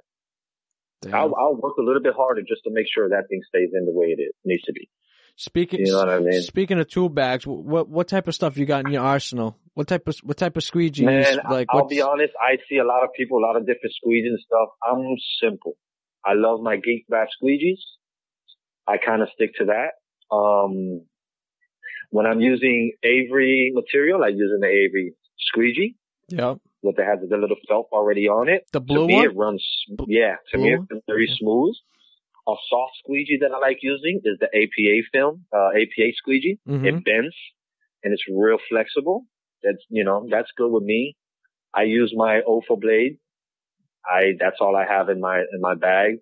I'm pretty simple, man. I'm not so crazy with all the tools and certain things. Like I feel like I'm an old school rapper. Just a squeegee and a blade. Squeegee blade, and I make that shit happen. I use my rollers at times. The Roller Pro. Yeah. And then when they came out with that, man, when we used to do the rivets on the box trucks and stuff, man, you had that little wood stick with the little brushes on the end, and you be using, and you be getting your forearm all strong, and then by the time those bristles all hanged out, you get your little tape and you start putting it around the bristles, the little hair, and you keep it in form like like if it's brand new, and you hit it up again, and man, I think I have one still in one of my old bags at home stashed somewhere. You know what I mean? And then what we used to use too that I like using to do the rivets is it's a handle with a little roll that has a lot of little teeth, and you just roll it up and it makes a lot of little holes. Yeah, just to release the air. Yeah. I like to use that to do rivets on a vehicle. Yep. On the box trucks. Yep. Or a trailer. But if you don't have that, you just use I like to use the regular blade. I'll make a little tiny hole underneath of the rivets so that when the water and dirt falls down in the trailer, it doesn't get into any of there. You know what I mean? Right. Some people just start making a lot of holes or they'll pick on top of it. No, that causes the, water and dirt to get behind and stuff like that. I use the one tool for the rivets once to where it actually forms around your rivet. You just push it on there. Oh, it cuts it out, right? No, it actually, I haven't used that one. It actually just like forms it on there. It doesn't actually cut it out. Like you make a little hole and then you put it on. It's weird. Like I only used it a couple times because the shop had it. Oh, it's got like a plastic end, right? It's like white and it's like connects to your heat gun. Does it connect to your heat gun? No, it doesn't. Oh. It's actually kind of metal looking. Really? And I wish I had the seller's book in front of me. I'd probably be able to tell you what it was. It's all good. Fucking old school rivet brush, man. That's where it was at back then. You can never go wrong with that, man. I have a dude there that he's always helping me. He's been around me for about 10 years. And I've always used him as a helper. He still has those tools. Those same tools the tools that I just mentioned, he has that in his bag. That's amazing. And every time he's around me, it brings me back to the old days. You know what I'm saying? In the beginning, and I use them. I said, man, let me get that, man. Forget this roller. Yeah. Let me put that work in. Let me get some muscles going in my body, Let me make it feel like I'm really putting in work out here. Yeah, man. You wake up in the morning, you can't fucking make a fist. All those fucking rivets. Dude, I remember the late nights, bro, fucking laying down all those square feet, dude. You wake up in the morning, you try to stretch your hand out and it's just fucking, you can feel it all the way down your arm. You know what I mean? You put in work that day before, dude, Hell yeah, man. Fucking amazing. The beginning of the years, I look back and I was like, man, like I survived all that. It was so much and like I said, I didn't know so much in the beginning, so I kind of fed off of people, and that one guy, Ronnie, he just taught me, and he's fast. He's not so detailed, but he's fast. He'll drop panels down quick. Yeah. You know what I'm saying? That's his specialty. And, when we get on certain jobs and it's like that, and it's not so much that he can drop panels and I can drop panels, and it's just something to where I got to come behind him. I just told him, bro, just drop the panels. I'll come behind the detail. Yep. And I'll just make sure that the finishing is done right. You know what I mean? And he'll just slap on panels, man. Tell you, bro, we would do those cars for Rick Ross back then and stuff, man. We'd knock out. The crazy thing was these people would go and rent cars. Right. Just for us to wrap it. Right. They'll rent it for a month. And all black cars. You know what I'm saying? Face cut everything. In and out. You know what I'm saying? And we're just wrapping literally 10 a day. No bullshit. Between 2-3 of us.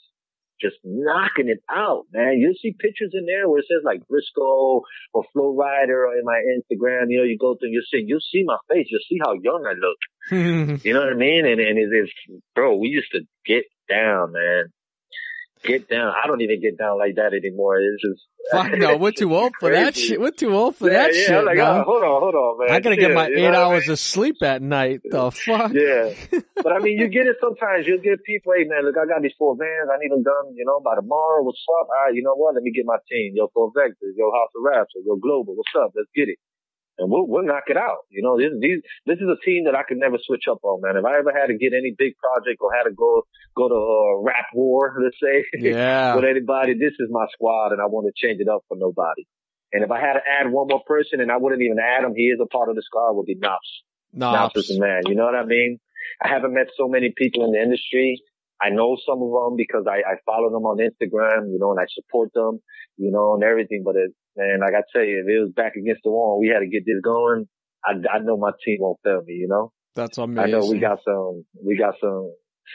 got some artilleries, put away. I know we can definitely get it.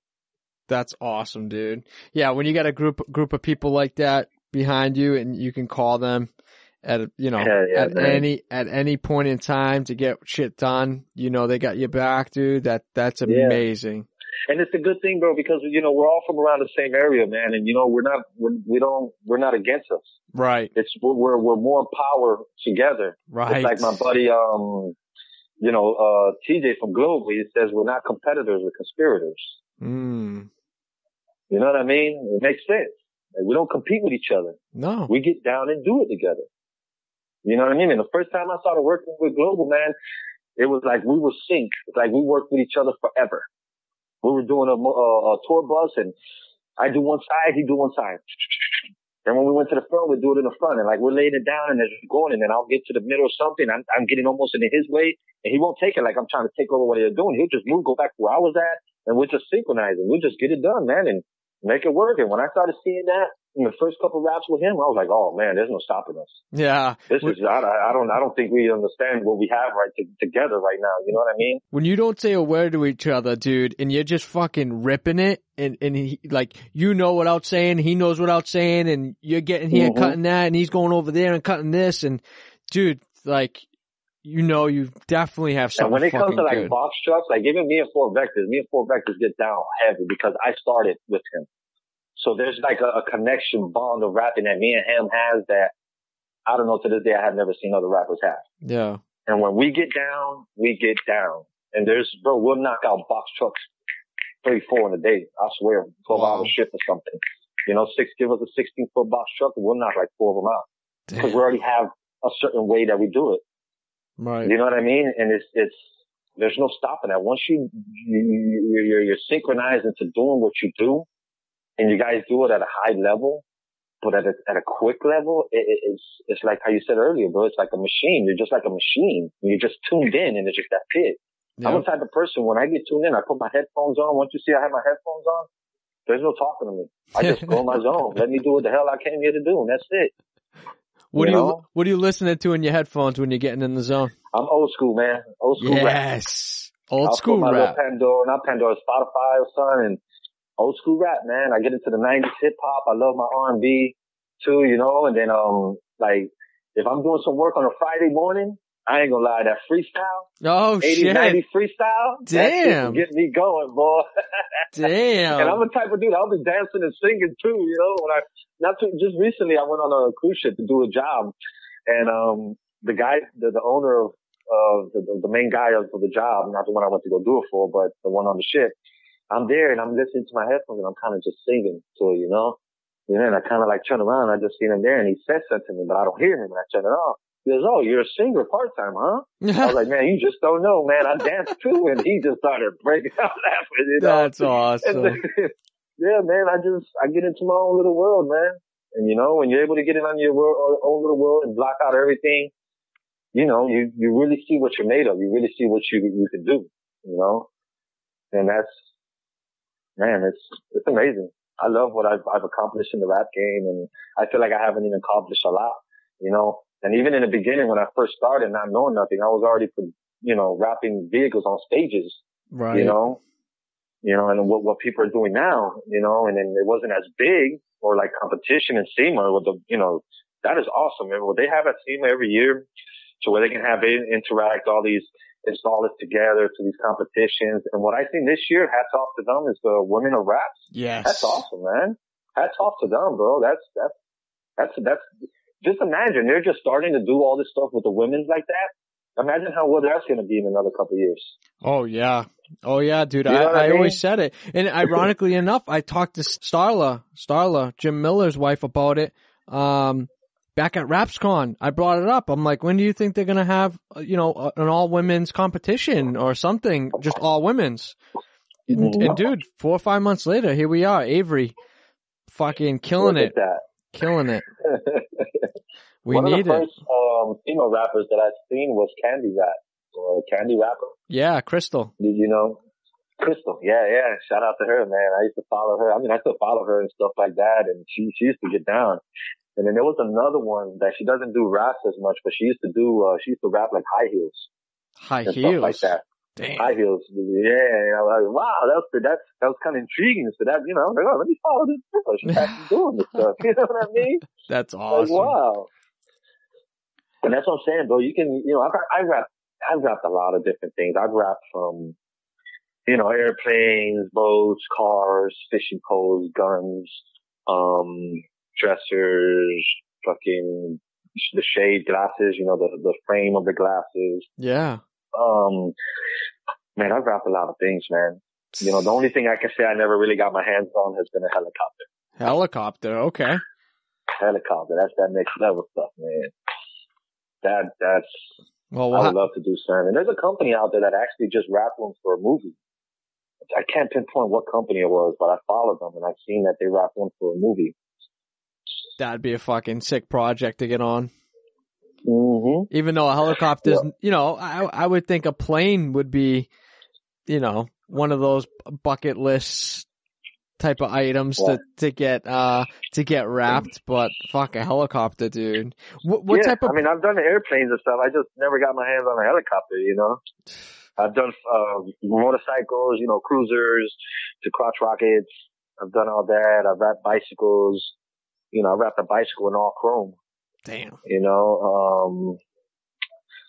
What else, man? Shocks and stuff like that for trucks, Just done all those random type of things. Like you seen whatchamacallit just did that, Tate did the axle? Yeah, where it looks like a crayon. Yeah, dude. Yeah, that was dope. Hats off to that. That was different. Talk about fucking looking outside the box to wrap something. Yeah, that was dope. and on top of that, it was fucking reflective. You know what I mean? So at night. But you see, that's what it's about. That's, like, I don't like all this normal rapping and stuff. When you have these different things, like, PG Nola, shout out to him, bro. He fucking had that Impala with all the Avery. Yes. Bro. Dude. Game changer. That's what rapping is about, man. Yep. That's what the levels of competition is about. Even these people who won the Rap Like a King, when they did the V-dub. Yeah. When they did it in Australia. When they did the wood thing on the side. Like, bro, you know how much time and how much material oh my God. Bro, did you watch the video on how they actually did it? It's like fucking 12 or something, 12 something layers of fucking just cut vinyl to get that fucking, like, actually for it to feel like it's like wood. Like what? You see how they did the roof of that dub? With the fucking that Volkswagen? With the squares and the lines, how to make it so that when they did the design, everything fall in place the way it was supposed to. Fucking templating. Amazing. Templating. That is what I'm talking about. That is what gets me, excuse me, but gets me hard. You know what I mean? Like, fucking A right. That's the shit that I'm like, wow, all this other normal basic stuff, I'm over it. I guess that's why the passion, is not so much with me there, but shit like that, like what they present in a Rap Like a King, oh my God. The shit that Glarb's been doing lately. Yeah. You know what I mean? Yeah. Man, I see him a lot. He's just down the street from me, man. I see him a lot. We hang out. I go to his shop. And that little project he has that he was talking about with that boat coming up. Yes. Yeah. Stay tuned, baby. I've already seen pictures. He sent me a couple Stay pictures. Tuned, baby. Holy that thing is shit. gonna be nice. Amazing, y'all dude. Stay tuned. Y'all will not be disappointed.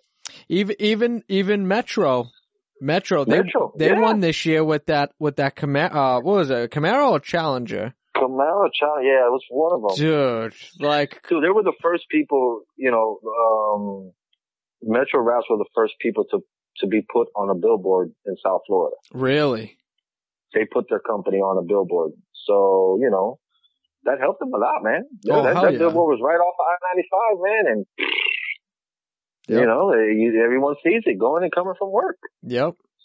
And it definitely does help that they do the sign side of things as well as the raps. They're in the industry all the way, dude.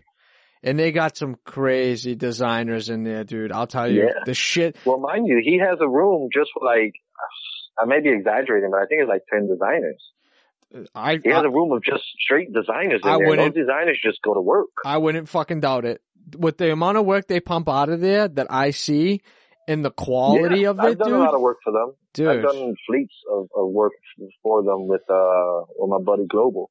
And, they have a lot of things that come out of there, and that's their thing, man. They're the hype makers. Hype makers, right? They gotta keep that, And nobody take that name because I already got somebody who has a company that's called Hype Makers that he makes stuff for clubs and keeps the hypes in the club. Shout out to him. Y'all don't know what it is. Y'all go look him up. Hype Makers. Hype Alex Makers. Montana. Damn. That's on dude. another level right there, but Unreal, yeah, dude. man. I mean, they're the king of hypes down here. You know what I mean? They everything they produce have a hype. Have to have a hype. You know, and then that's what it's about. Okay, you stay on your toes. Right. You stay on your toes, producing what people are not trying to produce, and with all those designers in there, he's got to, man. It's you know, shout out to Bruno, man. He's doing his thing, man. Yeah, he's definitely fucking killing it right now. It's just amazing quality, and you know, being in that type of environment, you know, that environment, you probably have to stay lit every day, dude. It's just all the time. You basically cannot get bored probably at his shop. Just the environment you're in, and then the amount of work he has, it's just amazing. I mean, it's just, who knows what the next project's gonna come out, you know what I mean? Yeah. Like what the next big thing, whether it be Kevin from PG Nola or Tate, James, you know, from Tate Designs, you know, who knows what the next thing is gonna be. It's literally a post away. It's literally, That's all it takes before something goes viral. I haven't been in my Instagram lately. And it's just, you know, like if anybody after this goes and sees, you know, my stuff and they're like, yeah, he hasn't been posting or what he guys doing. I just haven't been connected so much with that because I've been just focusing so much on my transition right now with what's going on with school and things, you know? Yeah, definitely. So, you know, my apologies if you guys don't see a lot of things up. You know, it's been a while since I posted up, but I try to keep it here and there. You know, I'm always on it to just see what people are still doing and how they're doing it and, you know, showing the support in the game, you know? For sure. But, you know, I, you know, just because I don't post doesn't mean I'm not working. You know, I put a lot of stuff on my story more than I've been putting on my IG, you know? Yeah. And it's just to kind of keep people in the loop of still knowing that I'm doing certain things and stuff like that, you know? Definitely. But, yeah, I haven't been so much on Instagram lately. But it's all good, dude. It's the better your future, bro. And at the end of the day, you know, those people are going to be there to support you, whether you're on social media or not. You know what I mean? I can't wait to see, you know, that graduation picture with your fucking certification and your diploma. I know, bro. Fuck, man. I'm gonna be like, damn. I can't wait. It'll be next year, November. Next year, November it should be, man. So I got a little road ahead of me. It's gonna go quick, bro. It's definitely gonna go quick, man. For sure. I just got this first final exam Friday. We'll see how that goes, and we'll go from there, you know? That's it. Stay positive. Hit those books, dude, and... Yeah. Well, once I get off with you, man, I'm right back into the books for another, 2 hours and get some sleep and do it all over again tomorrow, you know? There you go. Well, I don't want to keep you too much longer, bro. I do want to end in this note or ask you this question. You know, in whether it be in the industry or not in the industry, who, you know, it could be multiples, influences you the most? My mother. She's not here with me no more. She passed away 2 years ago with cancer. Sorry for your loss, brother. Fighter. No, it's all right, man. You know, it's something we all have to go through. Unfortunately, you know, and my mother never gave up. Like I said earlier, you know, she's my hero. She never gave up on us, always pushed us, always did what she could for us, you know, and when times get rough, you know, I have a picture there to where I see where I'm fishing in a little lake and I have my water up to my knees and she's just standing on land looking over me. And I look at that picture at times just to remind me that, you know, to keep going. She's never given up. She's my hero. She's the definition of a hero, you know, and my mother, man, my mother is everything, you know. At times I feel like she was still around, you know, just to get that, you know, I love you again or that hug. And, that's what pushes me every day and my kids, you know what I mean? To be able to give them a good life and to make sure they don't go through what I went through. Yeah. That's what pushes me every day. And that's why I'm trying to do this transition. I'm trying to do certain things, give them, you know, to have a variety of things in life. of just knowledge, and being a boat captain and doing everything I'm going to do, I'm going to show them a lot. I'm going to show them another different part of the world in a sense, you know what I mean? And if everything goes good and my role consists of just keep moving forward where I'm at, I'm going to be able to show them more than what I could imagine I could ever show them. And that's the world, man. I'd be able to travel all around. So my mother's my motivation and my kids are my go-to, and I have certain friends that keep me up, when times get rough, but I got to end it with my mother, man. That's my hero. And I can't wait till the next time I see her, man. Thank you for this opportunity, man. Definitely very humbled of it. Dude, I've learned a lot from you. So awesome. Yeah, dude, I've learned so much from you. Total respect. And I know we could keep going on more. I know I got more stories behind everything, Oh yeah, get me another coffee, dude. I'm good for another 3 hours. Fucking A, man. Oh man, 3 hours already? Yeah, we're creeping. Couple more. I'm coming for you, boy. Fucking Hanir. I didn't even notice, man. Wow. Dude, it goes quick, bro. We're about 6 minutes, about 6-7 minutes shy of 3 hours, but Hanir still holds that fucking crown. 3.5 hours, man. Well, since you're saying, look, let me tell you about this story. No, oh shit. No, man, it was an honor, man. I appreciate it, man. Appreciate it reaching out to me and being able to express, my, I know we kind of got off a little track of certain things, spoke about my life, but it is what it is. Now everybody can get to know who I am, and know where I come from, know how I got here, know where I'm going. And that means a lot to me, man. Because a lot of people misinterpret me or misunderstand me, I could say, you know what I mean? And I hope everybody can understand who I am and what I bring to this rap game and what I've done for this rap game and what the rap game has done for me. But it'll never be over for me, man. This is something that's, another thing. I have a tattoo on me that says R.I.P. Paint 305, which is like a little group thing me and Knops has. And a couple of us, 4 vectors of sun. So it's embedded in me, bro, to the day I die. So it'll never be the end of me rapping, For sure. Yeah, it can never be. You can always fall back on it, do a little, couple jobs a year just to kind of freshen up and get that little, get the little high from it. You know what I mean? Just to reminisce. Yep. It's something that you'll never forget. It's like you said, it's embedded in you, and you've definitely put in your time. You've done great work. You've shared your story, dude, and that to everybody and to me is just amazing. I appreciate you letting us in. Thank you, man. To your life. Thank you for allowing me. Yeah, man, definitely. That's dude. This is what it's all about.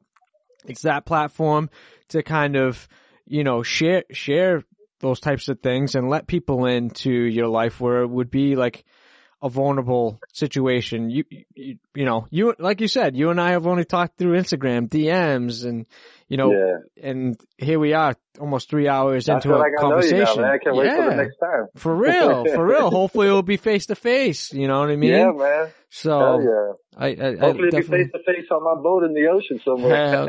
There you go. Now you sweeten up the pot a little bit. You know what I mean? Podcast in the ocean. A little. I'm down. I've actually wrapped a boat on top of a boat in the middle of the ocean. I don't think anyone's ever done that. I wrapped that in the middle of the ocean. What? Yeah. I have one there that I did it all carbon fiber up top, and we had some issues to where they wouldn't allow us to wrap it on where the dock was, where it was docked. Yeah. So we had to actually drive it into the ocean and me just wrap it on there. So I mean, I don't know if anyone's ever done that, but if not, I guess I'm the first one who's done it. Damn.